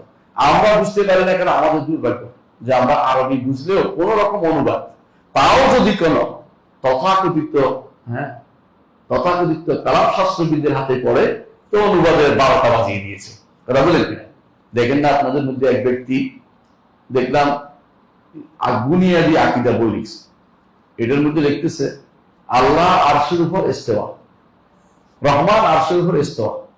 উনি অনুবাদ করেন এসে, বুঝেন কিনা? অনুবাদ করবে না। রহমান আরশের উপর ইস্তেওয়া করেছেনও বলে না, করেছে বলে যে আল্লাহ ফেল সাব্যস্ত হয়ে যাবে। আল্লাহ তো তারা সিফা ফেলিয়া সাব্যস্ত করে না, এটাও বাদ। ইস্তেওয়া সিফা ফেলিয়া এটা সাব্যস্ত করবে না, ইস্তেওয়া করবে না, করেছেনও বলবে না, মানে তারা কিছুই বলবে না। আল্লাহ আরশের রহমান আরশের উপর ইস্তেওয়া, এটা কিছু বোঝা গেছে? এটা হচ্ছে ধাঁধা তৈরি করা। এরা বেশিরভাগই এই জাতীয় পদভ্রষ্ট এই গোষ্ঠী, তারা মানুষদেরকে হেদায়েত থেকে দূরে রাখার জন্য এই কাজগুলি করে থাকে। ইবনে তাইমিয়া রাহমাতুল্লাহ আলাইহি তার ফাতাওয়া হামাবিয়া কুবরার শুরুতে এই জিনিসগুলো উল্লেখ করেছেন। যারা বলে যে আমাদের এগুলো অর্থ জানি না, তারা আল্লাহর কোরআনকে হেদায়েতের জিনিস বানায় নাই। তারা মনে করছে কোরআন শুধুমাত্র আসছে পড়বো আর সওয়াব কামাই করবো। তাও কিন্তু তাদের মধ্যে মুনাফিকি আছে। মুনাফিকটা আপনি বুঝেন কিনা? একদিকে বলবে কোরআন আল্লাহর বাণী, হ্যাঁ আল্লাহর বাণী, অর্থাৎ আল্লাহর বাণী আছে, তারা বলে সরি এদের সাথে মুতাজিলাদের সাথে ঝগড়া হয়েছে কি নিয়ে জানেন? মুতাজিলা বলে আল্লাহর কোনো বাণী নেই। মুতাজিলা কি বলে? আল্লাহর কোনো বাণী নেই। এরা বলে আল্লাহর বাণী আছে। তবে আল্লাহর বাণী তো কোনো কি নেই, আল্লাহর বাণীর কোনো শব্দ নেই, আল্লাহর বাণী কোনো বর্ণ নাই, আল্লাহর বাণীর কোনো আওয়াজ নেই। তো এই কোরআন কি? চুপচাপ কিছু বলে না। কি বলে? এই কোরআন শেষে এসে কিছুদিন পরে তারা স্পষ্ট বর্ণনা করতেছে যে আসলে এই কোরআন তো আল্লাহর বাণী না। চিন্তা করেছেন? এমনি বলে কোরআন পড়লে সওয়াব হবে, কোরআন এই কোরআন তো আল্লাহর বাণী না, তাহলে আল্লাহর কোরআন কই? আল্লাহর কোরআন কই? বলতেছে আল্লাহর কোরআন তো আল্লাহর কাছে। হ্যাঁ, আমাদের কাছে যেটা আছে সেটা তো আল্লাহর কোরআনের বর্ণনা। বুঝছেন? আপনার কাছে কেউ যদি একটা চিঠি দেয়, আর চিঠি গিয়ে আসে, আপনি বলেন আমার কাছে চিঠিতে এই জিনিস ছিল, বলতে বলতে চিঠি তো না, এটা চিঠির বর্ণনা, তারা এটা চলে। অথচ এই কোরআন আল্লাহর কাছ থেকে এসেছে। আলিফ লাম মিম, আল্লাহ তাআলা তিনি সেটা শব্দ করে উচ্চারণ করেছেন এবং তিনি জিবরিল শুনেছে, জিবরিল আমার নবীর কাছে পৌঁছে দিয়েছেন। এদের মধ্যে কেউ কেউ মনে করে কোরআন ছিল লৌহ মাহফুজে, সেখান থেকে জিবরিল নিয়ে আসছে। আবার তাদের মধ্যে কেউ কেউ মনে করে কোরআন হচ্ছে বাইতুল ইজ্জাতে, প্রথম আসমানে, সেখান থেকে জিবরিল নিয়ে আসছে। দুইটাই তো ভুয়া কথা। কোরআন কোথায়? আল্লাহ তাআলার কাছ থেকে এসেছে। হ্যাঁ, দুইটার মধ্যে বাজেট করা ছিল। তাকদীর আর মুকাদ্দার যেটা হচ্ছে এটা এক জিনিস না, এক মানে একটা না, ভিন্ন জিনিস। ধরেন আল্লাহ তাআলা তাকদীর করেছেন যে আমি এখানে আজকে বসবো, তাই না? কিন্তু আমি আসছি এর পরে তো এটা হয়েছে। আল্লাহর কোরআন লৌহে মাহফুজে আছে, বাইতুল ইজ্জাতে আছে, কিন্তু আল্লাহ তাআলা কথা বলেছেন সেটা আমাদের কাছে আসছে। কথা বুঝে আসছে? তো দুইটাকে কেউ যদি মনে করে যে আল্লাহর বাণী আমাদের কাছে নাই, তাহলে ঈমান থাকবে? এরা এরকম বেঈমান হয়ে যাচ্ছে, কিন্তু তারা স্বীকার করে না। আবার তারা কোরআন পড়ার জন্য ব্যস্ত হবে। তো তাদের তোমরা তো আকীদা হচ্ছে যে এটা কোরআন না, তো পড়ো কেন এটা? এটার সম্মান তোমরা করতে যাও, কারণ তোমরা তো কোরআন নাই বলতেছো। কিন্তু আসলে তারা দোদুল্যমানের মধ্যে আছে, ঈমানের মধ্যে তারা নাই। কথা বুঝেন কেন? কারণ যে ব্যক্তি কালাম শাস্ত্রের ভিতরে যে ব্যক্তি ঢুকছে, সে ব্যক্তি কোনদিন দৃঢ় ঈমান নিয়ে আসতে পারবে না। কারণ কালাম শাস্ত্র উস্তাদ যারা ছিল, এরা কারা? দার্শনিকরা। তারাও কোনোদিন দৃঢ় ঈমানের অধিকারী ছিল না, তারা সবসময় দোদুল্যমান ছিল। এরাও সে একই পর্যায়ের মানুষ। তো যেটা বলছিলাম যে এই এরা কি করে, যখন এটা শুনছে সাহাবী, যখন এটা শুনছে সাহাবী, তখন কি বলেন? আমার অন্তর যেন উড়ে যাচ্ছিল। অন্তর উড়ে যাবে কেন? কারণ এত সত্য কথা, এত সত্য প্রমাণ, এরপর আমি কুফুরের উপর কেমনে থাকি? এরপর আমি কুফুরের উপর কেমনে থাকি? আরবদের মধ্যে একটা জিনিস আছে, সেটা এই আয়াতের আরেকটা ব্যাখ্যা বললে বুঝবেন। আরবদের মধ্যে বেশিরভাগ মানুষই কিন্তু আল্লাহর উপর ঈমান রাখতো, খালেক হিসেবে মানত। কিন্তু এই মানাটা ছিল সুরি, মানে স্বাভাবিকভাবে আল্লাহ খালেক, কিন্তু কর্মকাণ্ডের দিক থেকে তারা আল্লাহকেই যথেষ্ট মনে করতে হবে। তারা বুঝলেন কি? এবং তাদের মধ্যে কেউ বুঝছে আল্লাহ তো খালেক, ঠিক আছে, আল্লাহর কাছে কি আমি সরাসরি যেতে পারি? ওই কি লাগবে, হ্যাঁ, ওই লাখ মানাত ওজা লাগবে। যেমন আমাদের দেশে কিছু মানুষ আছে, আমরা তো সরাসরি যেতে পারি, অলি আল্লাহদের ছাড়া আমরা তো আসলে আগাইতে পারতেছি না। অলি আল্লাহ আল্লাহ খাস বান্দা, তাদের দিকে তাকিয়ে আল্লাহ তাআলা দিবেন। হ্যাঁ, আরবের মুশরিকরা মনে করতো যে আল্লাহ মেয়েরা আল্লাহ খুব, হ্যাঁ, আল্লাহ খুব কি করে, খুবই কাছে নৈকট্য প্রাপ্ত। আল্লাহ মেয়ে ফেরেশতাদেরকে মেয়ে মনে করত। আল্লাহ কোরআনে বলেছেন ওয়াজআলুল মালাইকাতাল্লাযীনা হুম ইবাদুর রহমানি ইনাতা আশহাদু খালকাহুম সাতুকতাবু শাহাদাতুহুম ইসআলুন। আল্লাহ বলছে তোমরা আল্লাহ ফেরেশতাদেরকে মেয়ে বানিয়েছো, তোমরা কি তাদের সৃষ্টি করতে দেখেছো? আমি তোমাদেরকে এটা দেখে বলবো, তোমাদেরকে প্রশ্ন করা হবে। তাদেরকে প্রশ্ন করা কেন? মিথ্যা কথা তারা করেছে। এই জন্য এরা যে এখন বেশিরভাগ মানুষই আরবের মুশরিকদের কথা বলতেছিলাম, তারা কি করতো, খালেক হিসেবে আল্লাহকে মানত, খালেক হওয়ার যে দাবি, রুবুবিয়তের যে খাসায়েস বৈশিষ্ট্য, এগুলি অনেকগুলি তারা মেনে নিত না। খালেক যদি আল্লাহকে মানতো, রব হিসেবে আল্লাহকে যদি মানতো, তাহলে আখিরাত মানতো। কারণ আখিরাত তৈরি করা কার কাজ? রবের কাজ। আখিরাত তৈরি করা কার কাজ? রবের কাজ, তাই না? এরা আখিরাত কি মানতো? মানতো না। কেন মানতো না? তা বোঝা গেল যে আল্লাহকে রব তারা মৌখিকভাবে মানলো, রবের বৈশিষ্ট্যগুলো তারা মেনে নিত না, মেনে নিত না। তো এইখানে তিনি তো মুশরিকদেরই একজন ছিলেন, জুবাইর মুতাইম, কোনো সন্দেহ নেই, আগে ছিলেন। তো তার কাছে আল্লাহ সম্পর্কে, হ্যাঁ আল্লাহ আমার রব মেনে নিচ্ছে, কিন্তু রবের যে দাবি সেটা তার কাছে স্পষ্ট ছিল না। যখন আয়াতটি যখন রাসূলুল্লাহ সাল্লাল্লাহু আলাইহি ওয়াসাল্লাম সূরা তুরে তেলাওয়াত করে শোনালেন, সূরা তুর পড়লেন, তখন তারা কি করলেন, তিনি তার অন্তরের ভিতরে ঈমান ঢুকলো। যে এতদিন বোঝা গেছে যে আমি খালেকও বুঝি নাই, রবও বুঝিনি, এটা তিনি বুঝতে পারলেন যে তিনি বুঝেন নাই। এরপর তিনি ঈমানটাকে শক্ত করতে পারলেন। তো যেটা বললাম, আমরা একদম খাজান রব্বিকা আনহুমুল মুসাইতিরুন, যে তাদের এটা আলোচনা শেষ করেছি। তো এই হাদিস হলো এটা। হাদিসের মধ্যে আমি কয়েকটা জিনিস আলোচনা করতেছি। এক নম্বর হচ্ছে, আমরা যে সমস্ত শিক্ষা পাই, একটা হচ্ছে মানুষের অন্তরে কোরআনের প্রভাব পড়ে। অনেক মানুষ আছে একটা আয়াত পড়ে ঈমান আছে, এই পর্যন্ত অনেক মানুষ কোরআন আয়াতের কারণে ঈমান আছে। আমার মনে পড়ে শেখ রিয়াদ মুসা মালিবারি রাহিমাহুল্লাহ, তিনি মারা গেছেন। তো তিনি মদিনাতে, তার কাছে আমি কিছুদিন পড়ার সুযোগ হয়েছিল। উনি হিন্দু ধর্মের খুব বিশেষজ্ঞ ছিলেন বড়। তো উনি যে জায়গাতে ইসলামের দাওয়াত দিতেন, আমি তাকে বললাম আপনি কি দিয়ে দাওয়াত দেন, আমরা সুযোগটা আমরা জানান। বলতে সুবহানাল্লাহ, আমি তো আল্লাহ কোরআন তেলাওয়াত করে শুধু শোনাই, এবং তাদের কাছে ভালো লাগে, অর্থটা করে দেয়, তারা খুব আশ্চর্য হয়, খুব দ্রুত ইমানের দিকে তারা চলে আসে। কিছু করি না, আমি কিছু দিতে পারি না, কলমও দিতে পারি না কাউকে। এমনকি আমরা কি করি, কয়েকজন ইমান আনলে একজনকে তিনি ইমাম বানিয়ে আসেন, সূরা ফাতিহা শিক্ষা দিয়ে ইমানতি করার জন্য তৈরি করে দিয়ে আসেন। আমি যেন প্রস্তাব কাউকে বলতো না, তিনি হাজার হাজার ইসলাম গ্রহণ করছে, কাউকে তিনি বলেন নাই হিন্দু থেকে। কিন্তু কোরআনের কিন্তু প্রভাব পড়ে, কোরআনের প্রভাব পড়ে। আপনাদের মনে আছে রাসূলুল্লাহ সাল্লাল্লাহু আলাইহি ওয়াসাল্লাম একদিন কোরআন তেলাওয়াত করছিলেন কাবার সামনে। তখন কুরাইশের বড় বড় নেতারা কি করছিল, কাবার বিলাসের ভিতরে ঢুকে বসে আসছিল, তাই না? তারপরে যখন ওয়ালিদ আসছে, ওয়ালিদ ইবনে মুগীরা এসে বলতেছে, আসে তাদের সামনে আসছে, তখন শারীক ইবনে তাদের যারা ছিল ওরা আসে বলতেছে, তুমি যে চেহারা নিয়ে গেছো ওই চেহারা দেখা যাচ্ছে না, ঘটনা কি? তো বলতেছে, আল্লাহ শপথ করে বলছি, এই লোকটি যা বলছে এর মধ্যে কিছু না কিছু আছে। কারণ আমি অনেক কিছু শুনছি, কবিতাও না, ওইটাও না, এটাও না, এর মধ্যে হালাওয়া আছে, মিষ্টি আছে, এর মধ্যে তরাও আছে, তাজা তাজা জিনিস আছে, এর মধ্যে এটা আছে, সবকিছু আমরা স্মৃতির বিষয় পাবেন ঘটনা। তখন তো তোমার জাদু করছে, জাদু করছে, লজ্জা হয়ে সে কিন্তু ইমান আনলো না। কারণ দুই জিনিস হেদায়েত পায় না, হেদায়েতের জন্য বসে নাই ইমানের জায়গাতে, আর জিনিস হেদায়েত পায় না, অহংকারী মুস্তাকবির অহংকারী হেদায়েত পায় না।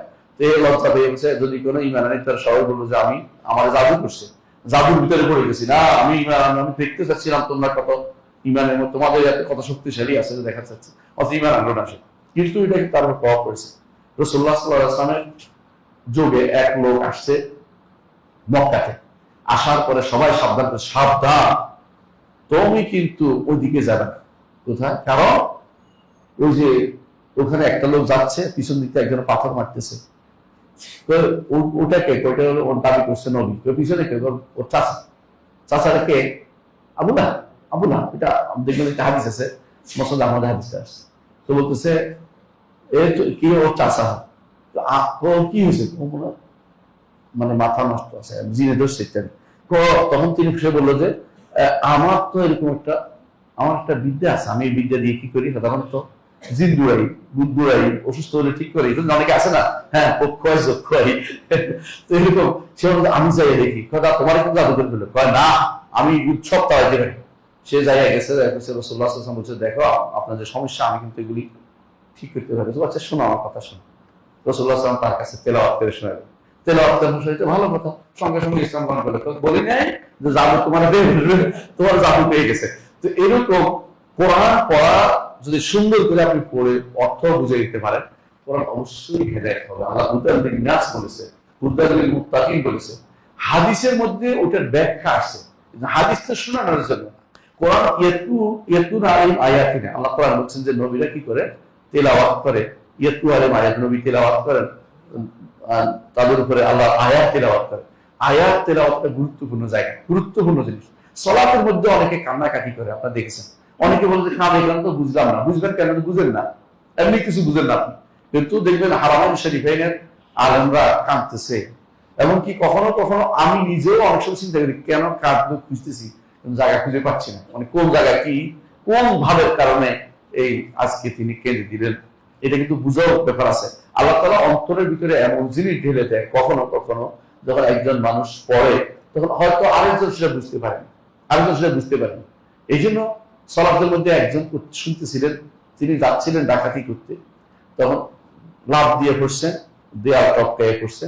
এমন সময় শুনতে পাচ্ছেন যে ভিতরে একজন তেলাওয়াত করতেছে, আলাম ইয়ানি লিল্লাযিনা আমানু আন তাখশা কুলুবুহুম লিযিকরিল্লাহ ওয়া মা নাযালা মিনাল হক। এখনো কি সময় হয় নাই যারা ঈমান এনেছে দাবি করে তাদের জন্য যে তাদের অন্তরটা বিনয়ী হবে লিযিকরি, আল্লাহ জিকিরের জন্য, এবং ওমা নাযালা মিনাল আল্লাহ যা হক নাযিল করেছে সেটা জানার জন্য এখনো বিনয়ী হবে না? সঙ্গে সঙ্গে ফিরে গেছে, লাকাদ আনাল আওয়ান, সময় হয়েছে, সময় হয়েছে আমার ঈমান আনা, আমার ঠিক হয়ে যাওয়া। বিশ্ব হাফিজ রহমতুল্লাহ ঘটনা আপনারা জানেন, এই ঘটনা উল্লেখ করতেছি। বিখ্যাত একজন ব্যক্তি ছিলেন যিনি এটা শোনার পরে বিশুদ্ধ ঈমান তার নসিব হয়েছে, তওবা করেছে, ফিরে আসছে। বহু ছেলে আছে, আমি জিজ্ঞেস করছি, আমার এক দোস্ত ছিলেন মক্কাতে, ওরা সাধারণভাবে ঘুরে বেড়াতো। একদিন কেরাত শুনতেছেন শেখ সুরাইমের, কেরাত শুনতে উদ্দেশ্য ছিল না, কিন্তু টিপ পড়ে গেছে রেডিওতে, তখন রেডিও বেশি ছিল, তো টিপ পড়ে গেছে, দেখি একটু শুনে দেখি কি কয়। কোনোভাবে মানতে শুনতে রাজি নেই, তো দুষ্টামি করে বাচ্চারা যেটা করে। কিন্তু যখন কোরআন শুনছে চোখের পানি বেরিয়ে গেছে, বলছে আমি কি করতেছি, আশেপাশে আমার কোন পথে নিয়ে যাচ্ছে। তারপর আবার ভালো হয়ে গেছে। কোরআন এমন এক জিনিস যেটা মানুষের প্রভাব করে। কিছু আয়াত আছে নির্ধারিত, অনেকগুলো আয়াত, সবগুলিতে এক একজনের এক এক রকম সমস্যা, সেগুলো সেরকম করে। যেমন জুহুদ ও তাকওয়ার যার সমস্যা, জুহুদ ও তাকওয়ার আয়াত তার জন্য প্রযোজ্য। ঈমানের যার সমস্যা, তার ঈমানের কিছু আয়াত তার জন্য প্রযোজ্য। আমরা ধরুন কয়েকটা আয়াত বলবো যেগুলি দিয়ে তার ঈমানটাকে মানুষের চাঙ্গা করা হয়। এক নম্বর আয়াত আমি বলি, যেটা আমরা এখন দেখতে পাচ্ছি, সূরা বা 3টি আয়াত, সূরা আত-তুরের 35 থেকে 37 নম্বর আয়াত। এগুলি মানুষকে, নাস্তিকদেরকে বিশেষ করে আল্লাহকে রব হিসেবে যারা মানে না, তাদের জন্য এগুলি একেবারে কারিয়া, যেটা তার অন্তরের ভিতরে ভীতি প্রদর্শনকারী দেয়, ঠক ঠক করে আওয়াজ করে, অন্তরের ভিতরে আঘাত করে, করাঘাত করে, এরকম আয়াত হচ্ছে এই 3টি আয়াত। অনুরূপ আরেকটি আয়াত দেখেন, সূরা আরাফের একটি আয়াত হচ্ছে, আফিল্লাহি শাক্কুন ফাতিরিস সামা, সূরা ইব্রাহিমের একটি আয়াত, আফিল্লাহি শাক্কুন ফাতিরিস সামাওয়াতি ওয়াল আরদ, আল্লাহর ব্যাপারে সন্দেহ করো, আসমান জমিনের স্রষ্টা। অর্থাৎ সন্দেহ করার তো কোনো কারণ নাই, আসমান জমিনের কোথা থেকে আসলো। এটা হচ্ছে আল্লাহ তাআলা সূরা ইব্রাহিমের 10 নম্বর আয়াতে। আবার দেখেন একই রকম আরেকটি আয়াত দেখেন, সূরা আন-নাহল, নাহলের 17 নম্বর আয়াতে আল্লাহ তাআলা বলছেন, আফামান ইয়াখলুকু কামান লা ইয়াখলুক, যে সৃষ্টি করে আর যে সৃষ্টি করে না একরকম হতে পারে? মানে অন্তরকে আপনার আঘাত করে দিচ্ছে।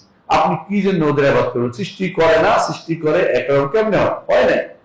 3 নম্বর আরেকটি আয়াত বলি, যে আল্লাহ তাআলা বলছেন, 4 নম্বর আরেকটি আয়াত আল্লাহ তাআলা বলছেন যে হাযা খালকুল্লাহ ফাআরুনি মাযা খালাকাল্লাযিনা মিন দুনি, এই হচ্ছে আল্লাহর সৃষ্টি, তোমরা যাদেরকে আরো বড় মানতেছো, ওরা কি সৃষ্টি করেছে একটা দেখাও তো। পারে না, কেউ পারবেও না। এটা হচ্ছে সূরা লোকমানের 11 নম্বর আয়াত, সূরা লোকমান 11 নম্বর আয়াতে। এখানেও যারা নাস্তিক তাদের জন্য এখানে কি আছে, অন্তরে আঘাত করার মতো কিছু এলিমেন্টস রয়েছে। অন্তত 5 নম্বর একটি আয়াত, সূরা আন-নামলের 59 নম্বর আয়াত, আল্লাহ তাআলা বলছে, আল্লাহু খায়রুন আম্মা ইউশরিকুন, এরা যে আল্লাহ কি উত্তম খালেক হিসেবে ইবাদত করার জন্য, না তারা যে শরীক করতেছে সেটা উত্তম? বলো কোনটা, আল্লাহকে মানবে না অন্য কাউকে মানবে? এভাবে অনেক বলেছেন। শুরু হয়েছে কি দিয়ে দেখেন, আমরা সূরা নামলে আগেও জানেন, আম্মান খালাকাস সামাওয়াতি ওয়াল আরদ ওয়া জাআলা যুলুমাতি ওয়ান নূর, এই আয়াতগুলো দিয়ে শেষে আছে আল্লাহু খায়রুন, আল্লাহ কি ভালো নাকি এরা তার ইবাদত বেশি ভালো? নিঃসন্দেহে আল্লাহর ইবাদত ভালো। এই থেকে তার অন্তরের ভিতরে আঘাত করে ঈমানের দিকে তাকে আহ্বান করে। আরেকটি আয়াত সূরা নামলের মধ্যে আছে, আইলাহুম মাআল্লাহ, আইলাহুম মাআল্লাহ বাল হুম কওমুন ইয়াদিলুন, আল্লাহর সাথে কি আরো কোনো ইলাহ আছে? এটা বারবার ইলাহ যার ইবাদত করা হবে না, আসলেই নাই। ইস্তেফহাম ইনকারি বলে এটাকে, অর্থাৎ এটা নাই বোঝানোর জন্য। সুতরাং তোমরা কেন এগুলো ইবাদত করতেছ, এটা যদি বুঝা। আল্লাহ তাআলা কোরআনে কারীমে এরকম বহু আয়াত আছে যেগুলো আপনার অন্তরকে ক্ষণিকের মধ্যে পরিবর্তন করে দিতে পারে আল্লাহর ইচ্ছা যখন হবে। আপনি অন্তর থেকে যদি কোনো হেদায়েত চেয়ে, এই তো রমাদান আসতেছে, আমার বিশ্বাস যদি অন্তর থেকে হেদায়েত চেয়ে অনুবাদ পড়ে পড়ে বুঝে যদি আরবি যারা যান তাদের জন্য বেশি সহজ। তারপরেও চেষ্টা করবেন যে আয়াত অর্থ কি বোঝাতে চাচ্ছে, একটা তাফসীর পড়েন, বিশেষ করে ইবনে কাসির রাহমাতুল্লাহ তাফসীর, সে অসাধারণ তাফসীর। আপনি পড়বেন আর বুঝবেন যে এটা সঠিক তাফসীরটা আমাকে জানাচ্ছে, যে তিনি যা বুঝছেন আমাকে জানাচ্ছে। ইবনে কাসিরের তাফসীরে একটা মর্যাদা কেন জানেন? কে বলতে পারে? তিনি জামা বাইনাল আসার ও জামা বাইনা আর রিওয়ায়াত আল লুগাওয়িয়া, ভাষাগত তাফসীরও আনছে, আসারও আনছে, হাদিস আনছে, সাহাবায়ে কেরামের কথা আনছে, তাবেঈদের কথা আনছেন, বুঝছেন তো? মানে ওই যে সমস্ত রাজির মতো দুনিয়ার সব ইয়াদের দার্শনিকদের, কালাম শাস্ত্রবিদদের বক্তব্য দিয়ে বলে দেবেন। এই জন্য আমার ওস্তাদে বলতেন, শেখ সালাহ আহমদ হাফিজাহুল্লাহ, উনি যখন জীবিত আছেন, তিনি বলতেন যে ফিহে কুল্লু শাইইন তাফসীর। হ্যাঁ, ইমাম রাজির বইয়ের মধ্যে তাফসীরের মধ্যে সব আছে, তাফসীর ছাড়া সব আছে। মানে সন্দেহ 10টা আনবে, উত্তর দিবে 2টা, আর 8টা রেখে দিবে। এতে করে ইমান বাড়বে না কমবে? কমে যাবে। এই জন্য এই তাফসীর গুলি পড়া আমাদের উচিত না। আল্লাহর খাস রহমত যে আপনারা আড়াই পড়তে পারবেন, ওইগুলি দিয়ে অনেকে আপনাদের বিভ্রান্ত করতো, কথা বুঝলেন? ইমাম ইবনে কাসির রাহমাতুল্লাহ আলাইহি এই তাফসীরটি আমাদের জন্য খুবই জরুরি। এটা পড়বেন, এটা তাফসীর পড়লে রমাদান মাসে অন্তত এটা নেবেন। কেন? যে কোনো একটা আয়াত আপনার হেদায়েতের কারণ হতে পারে, কেউ জানে না কখন তার হেদায়েতের কারণ হবে। এই জন্য আমাদের মনে আছে একবার শেখ আব্দুল্লাহ বুনাইমা হাফিজাহুল্লাহ, আমার উস্তাদ, যে তিনি একদিন আমাদের 2 নম্বর শাখানে আসছেন, যেখানে রমজান মাসে আসে, বললেন যে এমন কোন আয়াত কি তোমাদের এই মাসের মধ্যে আসে নাই তোমাদের অন্তরে, যা তোমাদের মনটাকে পরিবর্তন করে দিবে? অর্থাৎ কোরআন পড়েন, কিন্তু ভালো কথা, কিন্তু কোরআন পড়ার সাথে 2-1টা আয়াত অন্তত বুঝার চেষ্টা আপনার যেন থাকে, যে হয়তো এই আয়াতের কারণে আল্লাহ আমার হেদায়েতটা এই বছর দিয়ে দিবেন। কারণ কোনো একটা আয়াত আপনার জন্য দেখবেন যে এই একটা বছরের জন্য একটা খোরাক হয়ে গেছে। এইটা কিন্তু খুবই জরুরি। তো যেটা বললাম যে অন্তরকে পরিবর্তনকারী অনেক কিছুই কোরআনের মধ্যে আছে, এগুলিকে আমাদেরকে বুঝে নিতে হবে। এটা আমাদের 1 নম্বর শিক্ষা পেলাম। দ্বিতীয় শিক্ষা হচ্ছে যে নাস্তিকতা কোনো সুস্থ বিবেক থেকে আসে না। নাস্তিকতা অসুস্থ বিবেকের জিনিস। সুস্থ বিবেক কখনো নাস্তিক বানায় না। ইবনে তাইমিয়া রাহমাতুল্লাহ আলাইহি এই জন্য একটা গ্রন্থ লিখেছে, আকল এবং নকলের মধ্যে কোনো বিরোধ নাই। অর্থাৎ মানুষ কোরআন হাদিস এবং মানুষের সুস্থ বিবেকের সাথে কোনো বিরোধ হতে পারে না। এটার আরেক নাম দিয়েছেন তিনি মুওয়াফাকাতুল সহিহিল মানকুল লিসহিহিল মানকুল, অর্থাৎ যেটা স্পষ্ট বিবেক, যার মধ্যে সন্দেহ দুদুল্যমান গুরপাক খাচ্ছে না, শুদ্ধ বিবেক, এইটার সাথে বিশুদ্ধ হাদিসের এবং কোরআন কারীমের সাথে কোনো বিরোধ কিয়ামত পর্যন্ত হবে না। এটা যারা বিরোধ তৈরি করে তারা মিথ্যা ছাড়া কিছুই না। এই জন্য এটা মনে রাখতে হবে, নাস্তিকতা কোনো জ্ঞানের নাম নয়, নাস্তিকতা একটা রোগের নাম। দুর্ভাগ্যবশত এখন নাস্তিকতা বা রোগকে লালন করা হয়, যেমনি LGBT লালন করা হয় এবং রোগ লালন করা হয়, এবং রোগটাকে প্রশ্রয় দেওয়া হচ্ছে। নিয়ম হচ্ছে রোগটাকে প্রশ্রয় না দিয়ে রোগটাকে কেটে ফেলে দিতে হয়। আমার কোথাও ক্যান্সার হলে এটা রেখে দিতে হয় না, কারণ এটা সরাসরি হয়ে যাবে। ডাক্তার এখন বলে যত তাড়াতাড়ি সম্ভব কেটে ফেলো, না তুমি শেষ। তো আপনি রোগ এগুলিকে আপনি না রেখে এগুলিকে যত তাড়াতাড়ি সম্ভব এগুলিকে উপশম করার চেষ্টা করবেন, না হলে ওই অংশ থাকার উপযুক্ত না। এটাকে বলা হয় মোরতাদ। এটা কি বলা হয়? মোরতাদ। আর মোরতাদের শাস্তি রাষ্ট্র প্রদান কর্তৃক দেওয়ার নিয়ম হচ্ছে কি দিবে? মৃত্যুদণ্ড দিবে। কথা বুঝতে পারছি? মৃত্যুদণ্ড দিবে। এমন কি কেউ যদি কোনো দিন নিয়ে কটাক্ষ করে, সে কাফের হলেও তার জন্য মৃত্যুদণ্ড আইন কার্যকর। রাসূলুল্লাহ সাল্লাল্লাহু আলাইহি ওয়াসাল্লাম মক্কা বিজয় করে কয়েকজনকে মৃত্যুদণ্ড দিয়েছে, বলেছে কাবার গিলাফ ধরে দেখলেও মেরে ফেলবা, কয়েকজনকে বলেছে। এবং রাসূলুল্লাহ সাল্লাল্লাহু আলাইহি ওয়াসাল্লাম এরকম ইহুদিকেও যে গালি দিত বারবার, তাকেও কিন্তু মৃত্যুদণ্ড তার ঘোষিত হয়ে গেছে। কার্যকরের পদ্ধতি ছিল শুধুমাত্র তিনি লোক পাঠিয়ে কার্যকর করেছেন। কোনটা ওই যে আব্দুল্লাহ ইবনে আল হুকাইক এবং কাব ইবনে আশরাফকে মারা গেল না, কারণ তারা রাসূলের বিরুদ্ধে ষড়যন্ত্র করেছে এবং তারা মৃত্যুদণ্ডের হকদার হয়েছে। এই জন্য সেটা কার্যকর করার পদ্ধতি হচ্ছে ওইটা। এটার জন্য যেন নাস্তিকরা আবার না বলে যে রসুল তো গোপনে মারছে, না, গোপন না, এটা কার্যকর পদ্ধতি ছিল, এটা মাত্র আর কোনো কিছু নয়। নইলে ইহুদিরা কি এমনি ছেড়ে দিত? তারাও জানে যে এই লোক বড় বেয়ারা, তার বাঁচানোর কোনো ক্ষমতা আমাদের হাতেও নয়, আমরা চেষ্টা করব না, কারণ সে যা করেছে তার মৃত্যুদণ্ডই একমাত্র তার তার তার শাস্তি। 3 নম্বর শিক্ষা হচ্ছে, আমরা সাধারণত কি জানি, একটা জিনিস জানি যে মাগরিবের সালাতে কোন সূরা পড়তে হয়।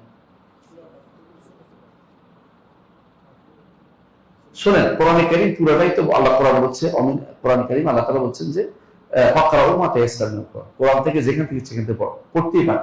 কিন্তু আলেমরা সাধারণত বলে থাকে বিভিন্ন হাদিসের কারণে যে সালাতের মধ্যে কিছু হবে তেওয়াল মুফাসসাল, তেওয়াল মানে লম্বা, কিছু হচ্ছে ওয়াসাত মুফাসসাল মধ্যম, কিছু হচ্ছে ছোট মুফাসসাল। মুফাসসাল বলা হয় ছোট ছোট আয়াতগুলোকে, লম্বা আয়াত হচ্ছে যেমন সূরা বাকারার লম্বা আয়াত আছে, লম্বা আছে না, আয়াত আছে। তো ইমাম আবু হানিফা রাহমাতুল্লাহ আলাইহি আসলে সার্বিক বিবেচনা তিনি বলেছিলেন যে এখান থেকে পড়ো কোনো সমস্যা নেই, সুন্নতের ব্যাপারে স্পষ্ট করা যাবে না, তিনি বলেছেন। কিন্তু আসলে সুন্নত একটা আছে। রাসূলুল্লাহ সাল্লাল্লাহু আলাইহি ওয়াসাল্লাম সাধারণত তিনি কি করতেন, কেসার লম্বাগুলো অথবা মধ্যমগুলো অথবা ছোটগুলো করতেন। লম্বাগুলো কোত্থেকে শুরু হয়েছে? সূরা কাফ থেকে। সূরা কাফ, কাফ আল কোরআন মাজিদ, এখান থেকে শুরু করে মুরসালাত পর্যন্ত, মুরসালাত শেষ করে অর্থাৎ নাবারা পর্যন্ত, এটুকু বলা হয় তেওয়াল মুফাসসাল। এগুলি রাসূলুল্লাহ সাল্লাল্লাহু আলাইহি ওয়াসাল্লাম বেশি বেশি করতেন। এজন্য অনেক সময় দেখবেন যে রাসূলুল্লাহ সাল্লাল্লাহু আলাইহি ওয়াসাল্লাম তিনি সালাতের মধ্যে দেখেন জুমাতে কি করতেন, হ্যাঁ, আর আগে আগে কি করেছে মুনাফিকুন এবং জুমা, ঈদের নামাজে কি করতেন না, বলে সহজটা নিয়েছেন, আরো দুইটা আছে তো, কি করতেন ইখতারাবাতিস সাআতু ওয়া ইনশাক্কাল কামার, কফ এবং দুইটা, কফ এবং কামার দুইটাই করতেন। তাহলে দেখছেন যে রাসূলুল্লাহ সাল্লাল্লাহু আলাইহি ওয়াসাল্লাম বেশিরভাগ এখান থেকে শুরু, অনেকগুলোতে তিনি এশার নামাজে বেশিরভাগ কি করতেন, গাশিয়া এবং আগা এবং গাশিয়া বেশিরভাগ করতেন। এই জন্য আলেমরা এটাকে নিচে সাধারণ সুন্নত হিসেবে। কিন্তু একটু ভালো করে খেয়াল করেন, রাসূলুল্লাহ সাল্লাল্লাহু আলাইহি ওয়াসাল্লাম কি করতেছেন, তুর, তো এটা কোন জায়গায় চলে গেল, তেওয়ালে চলে গেল না, এবং 38 আরো এটি বছর তার আরো পরেও করছে। সাধারণত রাসূলুল্লাহ সাল্লাল্লাহু আলাইহি ওয়াসাল্লাম আদর্শ হচ্ছে সূরা শেষ করা, এটা মনে রাখবেন। কোন বিশেষ কারণ না থাকলে রাসূলুল্লাহ সাল্লাল্লাহু আলাইহি ওয়াসাল্লাম পুরো সূরা পড়তেন, এটা রাসূলের আদর্শ ছিল, এটা মনে রাখবেন সবসময়। আমাদের দেশে যেটা করে সূরার শেষের দিয়ে কুদুর পড়ে দেয়, এটা রাসূলের আদর্শ না, এটা সুন্নত না, এটা হচ্ছে হুজুররা সহজ খোঁজার জন্য আলসেমি করে। রাসূলুল্লাহ সাল্লাল্লাহু আলাইহি ওয়াসাল্লাম আদর্শ হচ্ছে তিনি কি করতেন, পুরা সূরা পড়তেন। এই জন্য কোনোদিন রাসূলুল্লাহ সাল্লাল্লাহু আলাইহি ওয়াসাল্লাম কোনো পাবেন না একবার শুধুমাত্র তিনি প্রথমে কি বলছেন সূরা বাকারা, তারপর নিসা, তারপরে আল ইমরান পড়তে যায়, এক জায়গায় গিয়ে তিনি কাশি আসছে, এরপরে তিনি রুকুতে চলে গেছেন। হাদিসটা পড়েন আপনারা, সাহাবী পিছনে নিয়ে পাচ্ছিলেন, তিনি কিছুক্ষণ পর মনে করছেন যদি চলে যেতে পারতাম, মানে তার কষ্ট হচ্ছিল বেশি। এই হাদিসটা আপনাদের জানা আছে, বোঝা গেল তিনি এই পুরো হাত সূরাই পড়েন সাধারণত, অর্ধেক পড়তেন না, এটা নিয়ম আদর্শ ছিল না। তো সুন্নাহ হতে হলে পুরো সূরা পড়াটাই নিয়ম, এটা মনে রাখবেন সবসময়। অনেকে যে অর্ধেক দিয়ে পড়ে, 2-3 রাকাত আয়াত পড়ে, ইয়া আইয়াতুহান নাফসুল মুতমাইন্না দিয়ে সারাই দিচ্ছে বছর বছর ধরে, এগুলো হচ্ছে অলসদের কাজ। রাসূলুল্লাহ আদর্শ এটা ছিল না কোনদিনই। অনেক সময় এটা আমরা দেখি রাসূলুল্লাহ আদর্শ মধ্যে এটাও যে তিনি প্রতি আয়াতে থামতেন, সুবহানাল্লাহ, প্রতি আয়াতে থামার পরেও কিভাবে তিনি, একটু চিন্তা করেন তো, তিনি একদিন মাগরিব পড়েছেন সূরা আরাফ দিয়ে। সূরা আরাফ কত বড় লাগে, মাগরিবের টাইম এতক্ষণ থাকে, আমাদের কিছু কিছু বাইরে মাগরিবের টাইম চলে গেল যে কোনো একটা ছোট আয়াত দিয়ে শেষ করে দিচ্ছে, এমন সুন্নত করতে দেয় না, মাগরিবের আগে দিয়ে সময় চলে গেল, এগুলো আসলে বেরোতে কাজ করে, বুঝেন না কথাটা? তাহলে কি বুঝছেন যে রাসূল মাঝে মধ্যে সূরা আরাফ পড়ছে, এমনকি 200 কটা আয়াত আছে সূরা সফাতে, একদিন তিনি সূরা সফাত পড়েছেন সহিহ হাদিসের সাথে, আরেকদিন তিনি সূরা দুখান পড়েছেন, আরেকদিন তিনি মুরসালাত পড়েছেন, এরপর 3 পড়েছেন, ছোট শেষের দিকে ফালাক নাস দিয়ে পড়েছেন। তো বোঝা গেল যে রাসূল বৈচিত্র্য করতেন কেরাতের মধ্যে, একই রকম কেরাত সবসময় করতেন না। যেহেতু আপনাদের মধ্যে অনেকে হাফেজ থাকবেন, সেহেতু যদি হাফেজ থাকেন চেষ্টা করবেন বৈচিত্র্য করতে, কারণ কোরআন তো পুরোটাই পড়া উচিত।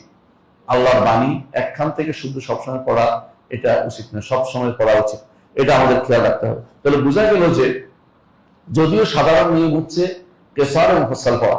কেসার এবং ফসল হচ্ছে কোনটা?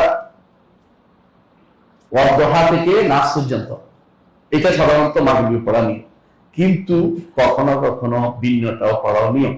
আমার মনে আছে একদিন আমি এখানে ইমামতি করছিলাম, বুঝছেন কিনা, তো পিছনে যিনি আরো বড় ইমাম ছিলেন তিনি পরে দৌড় ধরতেছেন, আপনি মাগরিবের নামাজে এত বড় সূরা পড়লেন।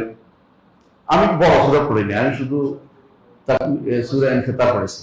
ইনফিতার তো ছোট, বেশি বড় না, ইনফিতার পড়েছি। ওনার কাছে পছন্দ হয় না যে কেসার ও ফাসসাল করতে হবে, তো আমি তর্ক করিনি। ঠিক আছে, আপনি যেদিন পড়াবেন কেসার ও ফাসসাল দিয়ে পড়াবেন, বিদায় করে চলে আসছে। কারণ মানুষের তর্ক করে পারা যায় না, মনে করবে যে বেশি যায়। কিন্তু দেখেন তো রাসূলুল্লাহ সাল্লাল্লাহু আলাইহি ওয়াসাল্লাম কিন্তু তিনি মুরসালাত দিয়ে করছেন। মুরসালাত হচ্ছে 2 পৃষ্ঠা, 1.5 পৃষ্ঠা প্রায়। এই পৃষ্ঠা শুরু হয়েছে, ওই পৃষ্ঠা শেষ হয়েছে। মানে আমি হ্যাফেজ পৃষ্ঠা থেকে বলতেছি, আমি জানি না মানে কার কথা মনে আছে। আবার রাসূলুল্লাহ সাল্লাল্লাহু আলাইহি ওয়াসাল্লাম তিনি এই সূরা আরাফ পড়েছেন, কতগুলো বড় বড় সূরা পড়েছেন। তাহলে বোঝা গেল যে যতই হোক না কেন, যতই হোক না কেন, মাঝে মধ্যে কি তা না হোক করা এটা রাসূলুল্লাহ সাল্লাল্লাহু আলাইহি ওয়াসাল্লামের সুন্নতের অন্তর্ভুক্ত, এটা মনে রাখতে হবে। আরেকটি শিক্ষা আমরা পাই, এটা যে রাসূলুল্লাহ সাল্লাল্লাহু আলাইহি ওয়াসাল্লাম তার থেকে হাদিস বর্ণনা বিষয়টি, এই সাহাবী কিন্তু এই বর্ণনাটা কাফের অবস্থায় তিনি দেখছেন, বর্ণনা করতেছেন কখন? ইসলাম গ্রহণ করার পর। ঠিক অনুরূপ কিছু বর্ণনা আমরা জানি। দেখুন, আবু সুফিয়ান রাদিয়াল্লাহু আনহু তিনি যখন কাফের ছিলেন তখন তিনি হেরাক্লার দরবারে গেছিলেন, তাই না? সেই ঘটনা তিনি বর্ণনা করছেন যখন তিনি ইসলাম গ্রহণ করেছেন। তো বোঝা গেল যে রেওয়ায়াতের ক্ষেত্রে, বর্ণনার ক্ষেত্রে যদি কেউ আগেও যদি কোনো সেটা গ্রহণ করতে পারে কোনো কথা, ইসলাম গ্রহণ করার পর যদি সেটা বর্ণনা করে, সেটা তার জন্য গ্রহণযোগ্য বর্ণনা হবে। এটা আমাদের এখানে পাইলাম যে এটা উদ্দেশ্য। আচ্ছা আসেন, এখানে আরেকটা বর্ণনা আসলে সেটা আমরা বুঝতে পারবো, সেটা কি? আমাদের হাতে সময় ইনশাআল্লাহ আছে, আমি আর লম্বা আলোচনা বাকি রয়েছে, আসল কথা বাকি রয়েছে, আলোচনা বাকি রয়েছে। এখানে হাদিসের মধ্যে একটা আয়াতের মধ্যে একটা শব্দ আছে, আম খুলুকু মিন গায়রি শাইইন, আম খুলুকু মিন গায়রি শাইইন। এই আয়াতের একটা ব্যাখ্যা আছে যেটা ইমাম বাগাবী করেছেন। এই ব্যাখ্যাটা কি? তিনি বলছেন যে এই ব্যাখ্যাটাও শুদ্ধ, সেটা হচ্ছে মিন গায়রি শাইইন, অর্থাৎ বিনা কারণে। আমরা বলি না বেলাস, বুঝলি না, বেলাসে কই না, কোনো কারণ নাই, এমনি সৃষ্টি করছে। তোমরা কি মনে করো আল্লাহ তোমাদেরকে এমনি সৃষ্টি করেছে? এটা অর্থ হতে পারে, এটা একটা অর্থ হতে পারে। এটা অর্থ হলে সুবিধা আছে একটা, এটা অর্থ শুধু হচ্ছে এটা ওয়া মা খালাকতুল জিন্না ওয়াল ইনসা ইল্লা লিয়াবুদুন, আল্লাহ তোমাদেরকে শুধু শুধু সৃষ্টি করেন নাই, ইবাদতের জন্য সৃষ্টি করেছেন। তাহলে ব্যাখ্যাটা এক আয়াতে আরেক আয়াতের ব্যাখ্যা দিচ্ছে, বুঝলেন কথাটা? এক এটা কি, আল্লাহ তোমাকে বিনা কারণে সৃষ্টি করেন নাই, বেহুদা সৃষ্টি করেন নাই। আফা হাসিবতুম আন্নামা খালাকনাকুম আবাতান ওয়া আন্নাকুম ইলাইনা লা তুরজাউন, তোমরা কি মনে করছো তোমাদেরকে আবাস এমনি সৃষ্টি করেছি, আমার কাছে ফিরে আসতে হবে না? আবার অন্য আয়াতে আল্লাহ তাআলা কি বলেছেন যে আরেকটা আয়াত আছে আমার মনে হয়, যেখানে বলা হচ্ছে যে আইয়ুতরাকা সুদা আলাম ইয়াকু আয়াসুল ইনসান আইয়ুতরাকা সুদা, মানুষ কি মনে করে থাকে এমনি ছেড়ে দিবে? সে তো কি ছিল, সেখান থেকে আল্লাহ তাকে সৃষ্টি করেছে। এমনি ছেড়ে দেওয়ার জন্য না, সৃষ্টি তো করেছি, আর একটু অতিরিক্ত প্রভাব এই সাব্যস্ত করে যে এমনি এমনি সৃষ্টি করি নাই, বরং সৃষ্টি করা হয়েছে একমাত্র আমার ইবাদতের জন্য। সুতরাং এই আয়াতে উভয় দিক থেকে রুবুবিয়ত যেমন সাব্যস্ত করছে, আমাদের জন্য উলুহিয়ত সাব্যস্ত করতেছে। সুতরাং এই আয়াতে হাদিসে আনার পরে আমাদের জন্য রুবুবিয়ত উলুহিয়ত উভয়টাকে আমাদের জন্য সাব্যস্ত করে দিচ্ছে। এই জিনিসটা খুবই গুরুত্বপূর্ণ।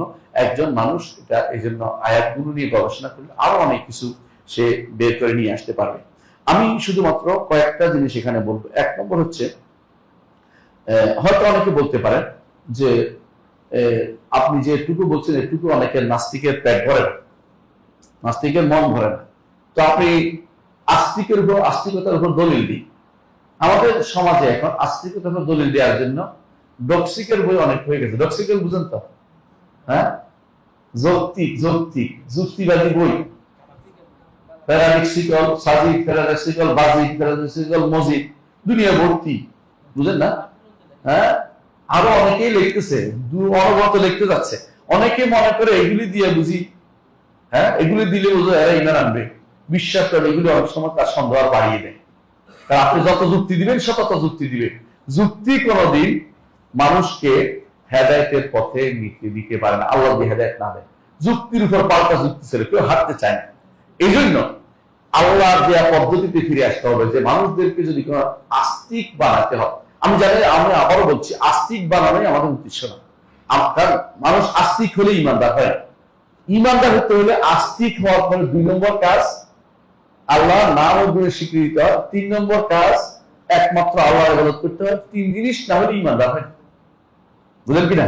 আল্লাহ আমার খালেক, মালিক, মুদাব্বির মানলাম, আল্লাহ আমার স্রষ্টা, তিনি মালিক, তিনি পরিচালক, এটা ইমানদার হয়ে গেছে না। এরপর আল্লাহর নাম গুণ সব মানতে হবে, এরপর আল্লাহর একমাত্র ইবাদত করতে হবে। 3 জিনিস পূর্ণ না হলে আপনার ইমান আসে নাই। সুতরাং কেউ এর আস্তিক বানায় ছেড়ে দিলেন, আমার ইমানের কি লাভ হইল? ইমানদার হয়নি। তারপরেও যেহেতু বিতর্কের জন্য তারা যেহেতু যায়, আমরা কোরআন ভিত্তিক, হাদিস ভিত্তিক কয়েকটা জিনিস দিব। একজন মানুষকে আস্তিক বানানোর কয়েকটা পদ্ধতি, কোরআনিক পদ্ধতি, হাদিসি পদ্ধতি আমরা আবিষ্কার করব, বলবো ইনশাআল্লাহ। এক নম্বর হচ্ছে আদিল্লাহ ফিতরিয়া, ফিতর, অর্থাৎ আপনার স্বভাবজাত। আল্লাহ তাআলা আপনাকে যখন দুনিয়াতে পাঠিয়েছেন, তখন আপনার ভিতরে ঈমান আনার মতো একটা প্রবণতা দিয়ে দিয়েছেন, ঝোঁক দিয়ে দিয়েছেন। এটা না বলে ফিতরাত, এটা হলো ফিতরাত। আল্লাহ কোরআনে বলেছেন, ফিতরাতাল্লাহিল্লাতী ফাতারান নাস আলাইহা লা তাবদীলা লিখালকিল্লাহ। আল্লাহ ফিতরাত, যার উপর আল্লাহ সৃষ্টি করেছেন, এটাকে তোমরা পরিবর্তন করিও না। পরিবর্তন কে করে? শয়তান করে। আর কে করে? বন্ধু বান্ধব করে। আর কি করে? পিতা মাতা করে। আর কে করে? সমাজ করে। আর কে করে? শিক্ষা ব্যবস্থা করে। বুঝলেন এই কথাটা? তো কারা পরিবর্তন করে? আল্লাহ যে নিষেধ করছে, আল্লাহ যে ফিতরাত দিয়েছেন, এটা থাকলে ঈমান আনতো, এইটা থাকলে ঈমান আনতো। এই জন্য ফিতরাতের উপর যারা থাকে, তাদের উপর কোরআন তিলাওয়াত করতে কাঁদতে থাকে। ওই যে সামউ মা উনজিলা ইলা রাসূল তারা আরজুনাহুম তাফিদু মিনাদ দাম মিম্মা আরাফু মিন হক। এজন্য প্রথম দলিল হচ্ছে ফিতরাতের দলিল, যে আল্লাহর জন্য, আল্লাহর অস্তিত্ব আমরা দলিল দেওয়ার দরকার নাই, আল্লাহর অস্তিত্বটা দিয়েই দিয়েছেন অন্তরের ভিতরে। এইটার একটা হাদিস আগামী ক্লাসে আসবে। আজকে শুধু এটা সম্পর্কে একটা জিনিস জানাতে চাই, সেটা হচ্ছে যে আয়াতটি, এই ফিতরাতের দলিল আর আয়াত আছে, যে আপনারা আহদে আলাস্তু বলেন, আলাস্তু বিরাব্বিকুম ক্বালু বালা আছেন, ক্বালু বালা, আমি কি তোমাদের রব নই? ক্বালু বালা, অবশ্যই তারা বলছে, অবশ্যই আপনি আমার রব। ইবনে তাইমিয়া, ইবনে কাইয়িম, ইবনে কাসির এবং ইমাম ইবনে আবি বাকর হানাফি সহ বিখ্যাত আলেমরা এই কথাটাই বলেন, যে এটা ছিল হালি লা মাকান, অর্থাৎ তার অবস্থা তাদের মেনে নেওয়ার ছিল, যে তারা এর বাইরে যাওয়ার কোনো ক্ষমতা নেই। তাদেরকে বের করে এটা অন্তরের ভিতরে ফিতরাতটা দিয়ে আল্লাহ তাআলা আবার তাদেরকে ভেনিশ করে দিয়েছেন, কার থেকে বের করছিল? আদমের পিঠ থেকে বের করে। এই কথাটা তাদের মুখ থেকে, তাদের তো সেরকম জীবন দেন নাই যে আবার তাদেরকে এই কথাটা বলল। এটাই হচ্ছে তারা বিশুদ্ধ মনে করেন ওনারা। আরেকটা মত থাকতে পারে, কিন্তু আমি তো বলছি ফিতরাতের দলিল হিসেবে উল্লেখ করতেছি। আরেকটা মতও আমরা স্বীকার করছি না, কিন্তু ফিতরাতের দলিল হিসেবে এটা যে আল্লাহ তাআলা মানুষের অন্তরের ভিতরে ফিতরাত দিয়ে দিয়েছেন। রাসূলুল্লাহ সাল্লাল্লাহু আলাইহি ওয়াসাল্লাম হাদিসে আসছে, ইন্নী খালাকতু ইবাদি হুনাফা কুল্লি, হাদিসে কুদসি এটা, আমি আমার বান্দাদেরকে সবচেয়ে হানিফ হিসেবে সৃষ্টি করেছি, অর্থাৎ তাদের অন্তরের ভিতরে ঈমান আনার মতো প্রবণতা দিয়ে দিয়েছি, ঝোঁক দিয়ে দিয়েছি। আরেকটা হাদিসে রাসূলুল্লাহ সাল্লাল্লাহু আলাইহি ওয়াসাল্লাম বলেছেন যে কুল্লু মাউলুদিন ইউলাদু আলাল ফিতরা, প্রত্যেকটি জন্মগ্রহণকারী শিশু ফিতরাতের উপর জন্মগ্রহণ করে। ফাআবাওয়াহু ইউহাউদানি ইউনাসসারা আও ইউনাসসারা, অর্থাৎ ইহুদি নাসারা বানায়, তারা পিতা মাতা বানায়, ঠিক সমাজও বানায়, ঠিক শিক্ষা ব্যবস্থাও বানায়। ফেরাউন যেটা করেছে সেটা হচ্ছে শিক্ষা ব্যবস্থা নষ্ট করেছে। ঠিক অনুরূপ অনেকে আছে শিক্ষা ব্যবস্থা নষ্ট করে দিয়ে মানুষদেরকে নাস্তিক বানিয়ে দিচ্ছে এবং বিভিন্ন মতবাদ শিক্ষা দিচ্ছে। আমাদের শিক্ষা ব্যবস্থাগুলোতে পড়ে আসার পরে মানুষদেরকে মানব থেকে আসতে বলে না, এগুলো শিক্ষা ব্যবস্থার কারণে। তো একটা ছোট বাচ্চাকে তো বানর আসলে তুই না, আমি তো মানুষ, বানর না, মানুষ তো জন্তু, আমি তো জন্তু না, সে ঠিকই বুঝবে। কিন্তু যখন শিক্ষা দরবার দিলেন, গোয়েবলসের কায়দায়, তখন কি হবে? গোয়েবলসের কায়দায় একটা কথা দরবার, মিথ্যা কথা দরবার বললেন, মহাশক্তি ওর কাছে পরিণত, আমার কাছে ইনশাআল্লাহ মহাশক্তি পরিণত হবে না।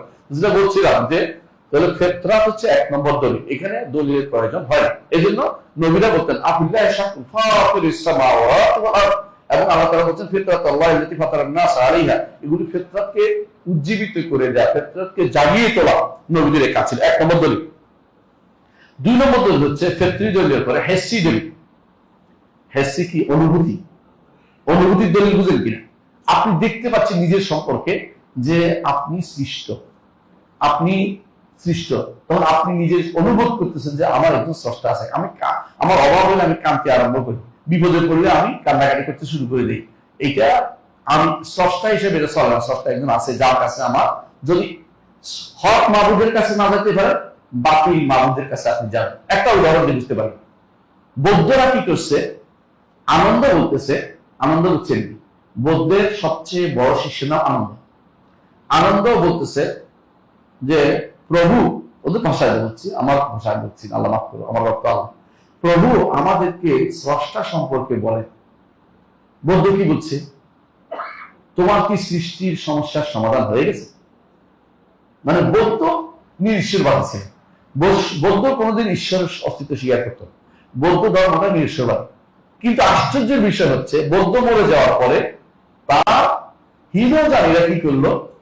মহাযানীরা কিছু আবাদত করে না, কোনো কিছু হীনযানী বেশি সম্প্রদায়, সবচেয়ে এখন বেশি হীনযানীরা যারা, তারা সবাই বৌদ্ধের আবাদত শুরু করে দিল। কারণ বেশিক্ষণ মানুষ নাস্তিক থাকতে পারে, কারণ তার অভাব আছে, তার অভিযোগ আছে, তার আবেগ আছে, কোথাও পেশ করতে সে চায়। সুতরাং বোঝা গেল যে ফিতরতকে অস্বীকার করার কোনো সুযোগ যেমন নাই, তেমনি ভাবে একজন মানুষ নিজের সম্পর্কে জানতে বুঝতে পারে যে আমি অবশ্যই নিজে সৃষ্টি করতে পারি না, যেটা আয়াতে আসছে। আমি নিজেকে, আমার অভাব আমি বুঝাইতে পারি না, আমার কারোর কাছে দ্বারস্থ হতেই হবে। সুতরাং দ্বিতীয় হলো হেসি দলিল। বুঝতে পারছি?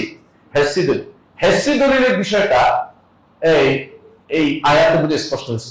এরপর আকলি দলিল, আমি আকলি দলিল, বিবেকের দলিল। বিবেকের দলিল যদি বলতে যাই তো অনেক লম্বা, আমি কয়েকটা উদাহরণ দেব। এক নম্বর উদাহরণ সম্পর্কে বলতেছি। বেদুইনকে জিজ্ঞাসা করা হয়েছিল, আপনি স্রষ্টার অস্তিত্ব সম্পর্কে একটু বলেন তো। তো বলতেছে, একজন পদচিহ্ন দেখে আমি বলি যে এখানে কি আছে, একজন মানুষ চলে গেছে। ওটের বিষটা দেখে আমি বলি যে ওটও গেছে।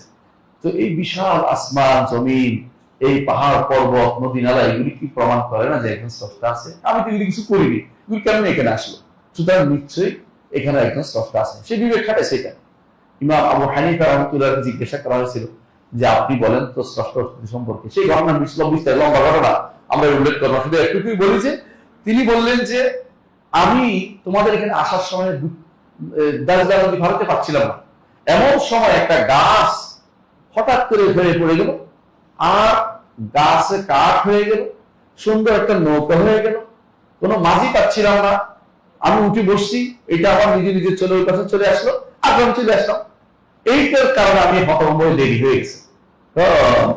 আবু হানিফা গাঁজাখুরি গল্প বলে, এইভাবে হয় না কোনো কিছু। তো এইভাবে যদি একটা নৌকা না হতে পারে, এই পৃথিবী কিভাবে তৈরি হয়ে গেল? তিনি নাস্তিকের এখানে এক বড় করে নাস্তিকের শেষ হয়ে গেল। বুঝলেন না কথাটা? সুন্দর একটা উদাহরণ। ইমাম মালিক রাহমাতুল্লাহ আলাইহিকে জিজ্ঞাসা করা হয়েছে যে আল্লাহর অস্তিত্ব সম্পর্কে কিছু বলেন। তিনি বলছেন যে একটা সুন্দর জিনিস বলি তোমাকে, একটা গাছ থেকে যদি ছাগলে খায় তো কি বের হয়? হ্যাঁ, ছাগলের বটি কিছু বের হয় না, কিন্তু পোকা খাইলে রেশম পোকা, রেশম পাতা বের হয়। আবার যদি কোনো হরিণে খায়, মৃগ নাবি সুগন্ধি বের হয়। তাহলে বোঝা গেল একটা গাছ থেকে এত প্রক্রিয়া কে করে দিল, তুমি আমাকে বলো, যদি এখানে কোনো কারসাজি না থাকে। তারপর আরেকজন ইমাম শাফিঈকে বলা হয়েছে, আপনি কিভাবে অস্তিত্ব স্বীকার করেন? বলছে বিফাসকিল আযায়, কারণ আমি চাই ছেলে হোক, হয়ে যায় মেয়ে। কেউ বাবা চায় একটা মেয়ে যদি হইতো, কিন্তু ছেলেই হতে থাকে, মেয়ে আর হয়। বোঝা গেল আমার ইচ্ছা কাজ করে না, এখানে একজনের ইচ্ছা কাজ করছে। ইচ্ছা করলেও আমি সবকিছু করতে পারি না। ইমাম আহমদ ইবনে হাম্বলকে জিজ্ঞেস করে, আপনি একটু আল্লাহর অস্তিত্ব সম্পর্কে বলেন। আমি একদিন ইমাম করতে গেলে আবার যাবে, বলবো না, শুধু এটা বলে শেষ করবো। ইমাম আহমদ ইবনে আল্লাহর অস্তিত্ব সম্পর্কে কিছু বলেন। বলছে যে শোনেন, একই গাছে দুইটা গাছ হয়, একই রকমের গাছ দুইটা রকম করে, একটাতে ফল হয়, একটাতে হয় না। আবার কখনো একটাতে টক হয়, একটাতে মিষ্টি হয়। আপনি এদের কি দিয়ে বিচার করবেন, আপনি আমাকে বলেন। এই খেজুরের কথাই বলেছেন তিনি, যে খেজুর দেখবেন যে একই গাছে হচ্ছে, একই মাটিতে হচ্ছে, কিন্তু একটার এক এক ধরন, কোনটা সেনোয়ান, কোনটা গাইরে সেনোয়ান উল্লেখ করছেন তিনি। এটা তিনিও বুঝাইলেন যে আল্লাহর অস্তিত্ব প্রমাণের জন্য বিভিন্ন আকলি দলিলগুলি যথেষ্ট। আলহামদুলিল্লাহ। আর একটা দলিল যেটা আমাকে দিতে হয়, সেটা কি? আকলি দলিল গেল, হেসি দলিল গেল, ফিতরি দলিল গেল। এবারে হচ্ছে আল্লাহ কোরআন ভিত্তিক নসি, অর্থাৎ এটাকে বলা হয় আয়াত শারঈ দলিল। শারঈ দলিলের মধ্যে আমরা এতক্ষণ ধরে শোনা যাচ্ছে না? শারঈ দলিলের মধ্যে আমরা এতক্ষণ ধরে যে সমস্ত আয়াত তেলাওয়াত করি সবগুলি, এর মধ্যে দুইটা বা তিনটা আয়াত, একটা আয়াত বলবো। কোরআন কারীমে আল্লাহ তাআলা বলছেন যে একটা আয়াত বলি বুঝতে পারবেন। কোরআন কারীমে আল্লাহ তাআলা বলছেন যে লাউ কানা ফীহিমা আলিহাতুন ইল্লাল্লাহ লাফাসাদাতা, জগতের মধ্যে একাধিক স্রষ্টা থাকলে জগৎ ধ্বংস হয়ে যেত। ইলাহ করছে উনি, আল্লাহ তাআলা ইলাহ বলেছেন যে জগতের মধ্যে একাধিক ইলাহ থাকলে কি হতো, জগৎ ধ্বংস হয়ে যেত, ধ্বংস হয়ে যেত। কারণ একজন বলতো কি আমি রাত, আর বলতো আমি দিন। যদি একজনের চারজন মানত তাহলে আর ইলাহ থাকতো না, এটা মাবুদ হয়ে যেত। জগৎ যেহেতু তার জায়গায় স্থির আছে, বুঝা গেল যে কি আছে, একজন স্রষ্টা রয়েছে। কথা বুঝতে পারছি। এরকম ইমামরা কোরআন কারীমে এই দলিলটা স্পষ্ট, এই দলিলটা স্পষ্ট। রকানা বিমা আলাদা মাসালাতা সুবহানাল্লাহ তাআলা আম্মা ইউশরিকুন, সূরা মুমিনুন অথবা সূরা আম্বিয়া তাওয়াফিক মনে আসছে, দেখে নেবেন। তিনটি আয়াত আছে কোরআন কারীমে, আমি বলি যে এই তিনটি আয়াত মুখস্থ রাখার মতো। একটা সূরা আম্বিয়াতে, একটা বনি ইসরাঈল, আর একটা হচ্ছে সূরা মুমিনুন। তিনটি আয়াতের মধ্যে আল্লাহ তাআলা তার ওয়াহদানিয়ত, একত্ব, তিনি যে একমাত্র স্রষ্টা, এটা এমন সুন্দর প্রমাণ দিচ্ছে আপনি চিন্তা করতে পারবেন না। বুঝে আসছে কথাটা? তিনি বলতেছেন যে একটা আয়াত বলতেছেন যে ওয়ালা আলা বাদু মালাবা, যদি কোন ওয়ালা আলা বাদু মালাবা, হ্যাঁ বলতেছেন যদি কোনো আরো ইলা থাকতো তাহলে একটা আরেকটাকে চড়া হতো, কোনো সন্দেহ নেই। দুনিয়ার বুকে রাষ্ট্রপ্রধানরাই চায় যে যদি কোনো পৃথিবীটা পুরোটাই আমার হইতো, বুঝলেন না, একটা পৃথিবী। আর আল্লাহ তো পৃথিবীর অভাব নেই, সবটা। এইটা যদি কোনো আরেকটা আল্লাহ থাকতো তো দুনিয়া নিয়ে ঝগড়া করে দুনিয়া বরবাদ হয়ে যেত, শেষ হয়ে যেত, কিছু দেখতো না। আল্লাহ যে একদম স্পষ্ট। আমি এগুলো লম্বা আলোচনা করবো না। কয়টা বললাম? 5 নম্বর প্রমাণ হচ্ছে যে 5 নম্বর প্রমাণ হচ্ছে পৃথিবীর যে সুন্দর সিস্টেমটা চলেছে, এই সিস্টেমটা আপনি চিন্তা করতে পারবেন না। পানিগুলি কোন দিকে পড়ে যাচ্ছে না, বঙ্গোপসাগর পানিগুলি ওই দিকে পড়ে যাবে কেন? পৃথিবীটা একটার সঙ্গে ধাক্কা লাগে না কেন? সূর্য তার কক্ষ মধ্যে ঘুরতেছে, এটা চাঁদের লাগে, তাদের সাথে দূরে হোক কিছুর সাথে কেন লাগে যায় না? আপনি ভালো করে জানেন যে পৃথিবীতে গ্রহ লক্ষ লক্ষ আছে এবং কোটি কোটি এরকম আমাদের পৃথিবীর মতো পৃথিবী আছে সৌরজগতে। এগুলি সবই কিন্তু আসমান জমিনের, আসমানের নিচে জমিনের উপরে মাঝে মাঝে রয়েছে। এইগুলি যে তার কক্ষপথে কুল্লুন ফি ফালাকিন ইয়াসবাহুন সুন্দর করে ঘুরছে চলছে। এই কান দলিল কান যথাযথভাবে সোনা আল্লাহিল্লাযী আতকানা কুল্লু শাইইন খাবীর বিমা তাআমালুন, আল্লাহ বলছে সবকিছু তিনি যথাযথ ইতকানের সাথে, অর্থাৎ মজবুতের সাথে তিনি এগুলো বসাই দিয়েছেন। তিনি সবকিছু জানেন, অর্থাৎ কার কি দরকার সেভাবে তিনি পরিচালনা করছেন। একটা পোকা মাকড় পর্যন্ত তার খাওয়া পাচ্ছে, পাচ্ছে না? পোকা মাকড় খাওয়া পাচ্ছে। এইটা প্রমাণ করে, এইটা হচ্ছে দলিল ইতকান বলা হয়, যথাযথভাবে সবকিছু পরিচালনা করা। এটা হচ্ছে একজন স্রষ্টার অস্তিত্বের প্রমাণ। এমনি না, আপনাদের মধ্যে যদি কোনো একজনের চোখ পিছনে দিয়ে হতো, হ্যাঁ, আরেকজনের চোখ সামনে দিয়ে হতো, কেমন হতো? দেখি সুন্দর দেখায়, কিন্তু সবাইকে আল্লাহ তাআলা কি সুন্দর যদি করেছেন। আরেকটা উদাহরণ দিয়ে বুঝতে পারেন। আমার প্রস্তাব বলছিল যদি আপনার নামটা, আপনার নাম কি? হ্যাঁ, ইব্রাহিম শব্দটা আমি একটা বাক্সের ভিতরে লিখি, বাক্সের মধ্যে ইব্রাহিম আলী বা আলী ভাই, আমি কতগুলো শব্দ লিখতাম, এরপরে মনে করতে থাকবে সারাক্ষণ। কত বারের পরে ইব্রাহিম শব্দটা আসবে একসাথে?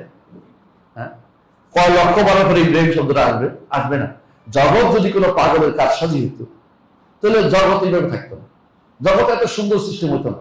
ছেলে পুরুষের ঘরে পুরুষের ঘরে বাচ্চা যেত। জগৎ সিস্টেম আল্লাহ এমন সুন্দর সিস্টেম করে দিয়েছেন, নিজাম বলে এটাকে, দলিল নিজাম। সিস্টেমের কোনো লস আপনি দেখতে পাবেন না, সিস্টেম সুন্দর চলতেছে। আমাদের তো বিদ্যুতের সিস্টেম লসের কারণে কতক্ষণ বিদ্যুৎ থাকে তখন নাই, কিন্তু আল্লাহ দেয়া বিদ্যুৎ যেটা আছে এটা কি সিস্টেম লস করতেছে? আজকে যে দিন, আজকে কত তারিখ? 22 তারিখ। 22 তারিখ সূর্য যে জায়গায় উঠছে, কিয়ামতের আগ যেখানে আল্লাহ পরিবর্তন করে দেবেন আগ পর্যন্ত ওই জায়গায় উঠবে, যে জায়গায় উঠছে ওই জায়গায় উঠবে। আমার জন্য যতটুকু এভাবে দেখবেন যে ওখানে উঠছে ওখানে উঠতেছে, ওখানে এভাবে যাচ্ছে, একটু পরিবর্তন নাই। কেন পরিবর্তন করে না? কারণ এটা আল্লাহ তিনি যেভাবে সুশৃঙ্খল ভাবে সাজিয়েছেন, এই সুশৃঙ্খলতা কেউ দিতে পারবে না। কথা বুঝতে পারছি? এটা প্রমাণ করে যে আমার একজন স্রষ্টা রয়েছে, যিনি এগুলো সব নিয়ন্ত্রণ করতেছে। আসলে এগুলি অতিরিক্ত দলিল দেওয়ার দরকার হয় না, শুধু এটা বলেছি। এই জন্য ইমাম শাইখ ইসলাম মোহাম্মদ আব্দুল্লাহ রহমতুল্লাহ তাআলা সালাত রাসূলের মধ্যে লম্বা আলোচনা আগে তিনি বলছেন কিভাবে তোমার রবকে চিনেছো? বলছে আয়াতিহি ওয়া মাখলুকাতিহি, তার আয়াত শারঈয়া, আয়াত কাউনিয়া, দুই রকমের আয়াত দেখে, ওয়া মাখলুকাতি, তার সৃষ্টি জগৎ দেখে আমি আল্লাহকে চিনতে পেরেছি, সৃষ্টিকে দেখে আমি স্রষ্টাকে বুঝতে পেরেছি। এই কথাটা একটাই, অনেক কিছু উনি একটাই বলেছেন, কারণ তিনি এর বাইরে যেতে চান। আমরা শুধু বোঝানোর জন্য বাইরে গেছি। আচ্ছা, কয়টা হলো? 5টা। 6 নম্বর হচ্ছে নবীদের নিদর্শন সমূহ। নবীরা অনেক কিছু দিয়েছে না? নবীরা দেখবেন একটা হাতে লাঠিটাই ছিল কার? মুসা আলাইহিস সালাম। ছেড়ে দিচ্ছে, সাপ হয়েছে, আবার ধরছে, হয়েছে, লাঠি হয়ে গেছে, তাই না? এরা তো জাদুঘর করে শেষে থেকে জাদুঘর সব খেয়ে শেষ করে, জাদু সব খেয়ে গেছে, শেষে বলছে না এটা জাদু না, এটা জাদু না, এটা জাদুর কাঠি না। ঈসা আলাইহিস সালাম হাত বুলে দিচ্ছে, ভালো হয়ে গেছে। এগুলি কি এমনি এমনি হয়েছে? তিনি কি যে দাবি করছেন সত্যতা, তিনি দাবি করছেন একজন পাবেন, সেটা সত্য। আমার নবী মুহাম্মদ রাসূলুল্লাহ সাল্লাল্লাহু আলাইহি ওয়াসাল্লাম, তার নবুয়তের 100 উপরে তার প্রমাণ আছে নবুয়তের। আমি মুজিজা বলি নাই কিন্তু, কারণ মুজিজা শব্দটি সুন্দর না, আয়াত নিদর্শন বলছি। তার হাতের আঙ্গুল থেকে পানি বের হয়েছে, কেমন? এবং তিনি যে তার এত শেষ নেই, একটা তারপরে তিনি অনেককে খাবার খাইয়েছেন, খাবার বেশি হয়ে গেছে তার সামনে। 1500 জন একটা ছাগল খাইছে, একটা ছাগল 1500 জন খাইছে, তুই মনে করতে পারেন আপনি? হ্যাঁ, 1500 জন হাতের পানি, এক লোটা পানি দিয়ে 1500 জন অজু গোসল করে পানি খেয়ে শেষ। এটা কি কম করতে পারেন? কোরআন নিজের রাসূল পক্ষ থেকে নিদর্শন, জীবন্ত নিদর্শন রয়ে গেছে। এগুলি সবই প্রমাণ করে কি? নবীদের নিদর্শন সমূহ প্রমাণ করে কি? আল্লাহ তিনি যা বলেন তা সত্য, তিনি বলেছেন, সবাই একমত যে আল্লাহর অস্তিত্ব আছে, এটা সত্য। আর একটা বলবো, আর কয়েকটা ভাব দিতে বলবো। একটা হচ্ছে উম্মতের মধ্যে বেশিরভাগ উম্মত একমত, ইজমা উল উম্মাহ যেটাকে বলা হয়, সমস্ত জাতি একমত যে একজন স্রষ্টা রয়েছে। যারা আমরা একটু আগেও বলেছিলাম, যারা এই বিরোধিতা করে তারা খুবই মুসলিম, খুবই কম, এদের সংখ্যা খুবই কম। এরা এই জন্য কোন জাতি পাওয়া যায় নাই এই পর্যন্ত, পুরোটা নাস্তিক পাওয়া যায় নাই। এর ভিতরে একটা গোষ্ঠী নাস্তিক পাওয়া যেতে পারে, পুরো জাতি কখনো নাস্তিক পাওয়া যায় নাই। আমার কথা শেষ হয়েছে। আচ্ছা, আর একটা হলো বাহ্যিক, আরেকটা হলো যেটা আমরা সাধারণত অনুভব করি, কিন্তু আমরা অনেক সময় এটাকে খেয়াল করি না, এটা বাদ পড়ে গেছে অনুভবের মধ্যে। একটা হচ্ছে দোয়া কবুল। অনেক মানুষ আছে জানে যে শেষ, আর কোনো বাঁচার পথ নেই, কিন্তু দোয়া করতেছে করতেছে, কবুল হচ্ছে। বোঝা গেল যে কোন স্রষ্টা আছে না, দোয়াটাকে কবুল করলো। বুঝাতে পারছি? এইগুলি হচ্ছে আমাদের পদ্ধতি, যে পদ্ধতিতে আমরা কোরআন এবং সুন্নাহ এবং আকল এবং আকলে সেলিম দিয়া এবং আয়াত হিসিয়া এবং শারঈয়া দিয়া আমরা আল্লাহর অস্তিত্বের প্রমাণ দিকে যাই। আমরা দার্শনিকদের নীতিতে যাই না, এবং কালাম শাস্ত্রবিদদের নীতিতে আমরা কখনো যাই না। কারণ তারা যেটা দিচ্ছে এটার মধ্যে আরো পথ অনেক লম্বা, পথের মধ্যে শয়তান বসে আছে। হ্যাঁ, ওই যে কি দুধ খাওয়ার মতো অবস্থা, বুঝলেন না? হ্যাঁ, অন্ধের দুধ খাওয়ার মতো, অন্ধের দুধ খাবে না কেন, করে বাবা এটা আমার গলা দিয়া যাবে না। অথচ দুধ সহজে বললে হতো দুধ পানির মতো তরল, একটু রংটা সাদা, এটা বললে হতো তো একটু বই খাইতে পারতো। যখনই বলছে হাঁস, তখন হাঁসের দিকে চলে গেছে মন, বুঝতে পারছো? এরা এরকম অনেক দূর ঘুরানোর কারণে ঈমান আনা মানুষের জন্য কঠিন হয়ে পড়ে। আল্লাহ আমাদের বুঝার তৌফিক দান করুন, এবং এভাবে হাদিসগুলোকে যথাযথ বুঝতে পারি, কোরআন আয়াতগুলো বুঝতে পারি। আল্লাহর কাছে এই তৌফিক কামনা করছি। সুবহানাকাল্লাহু ওয়া বিহামদিকা আশহাদু আল্লা ইলাহা ইল্লা আনতা আস্তাগফিরুকা ওয়া আতুবু ইলাইক। আসসালামু আলাইকুম ওয়া রাহমাতুল্লাহি ওয়া বারাকাতুহু।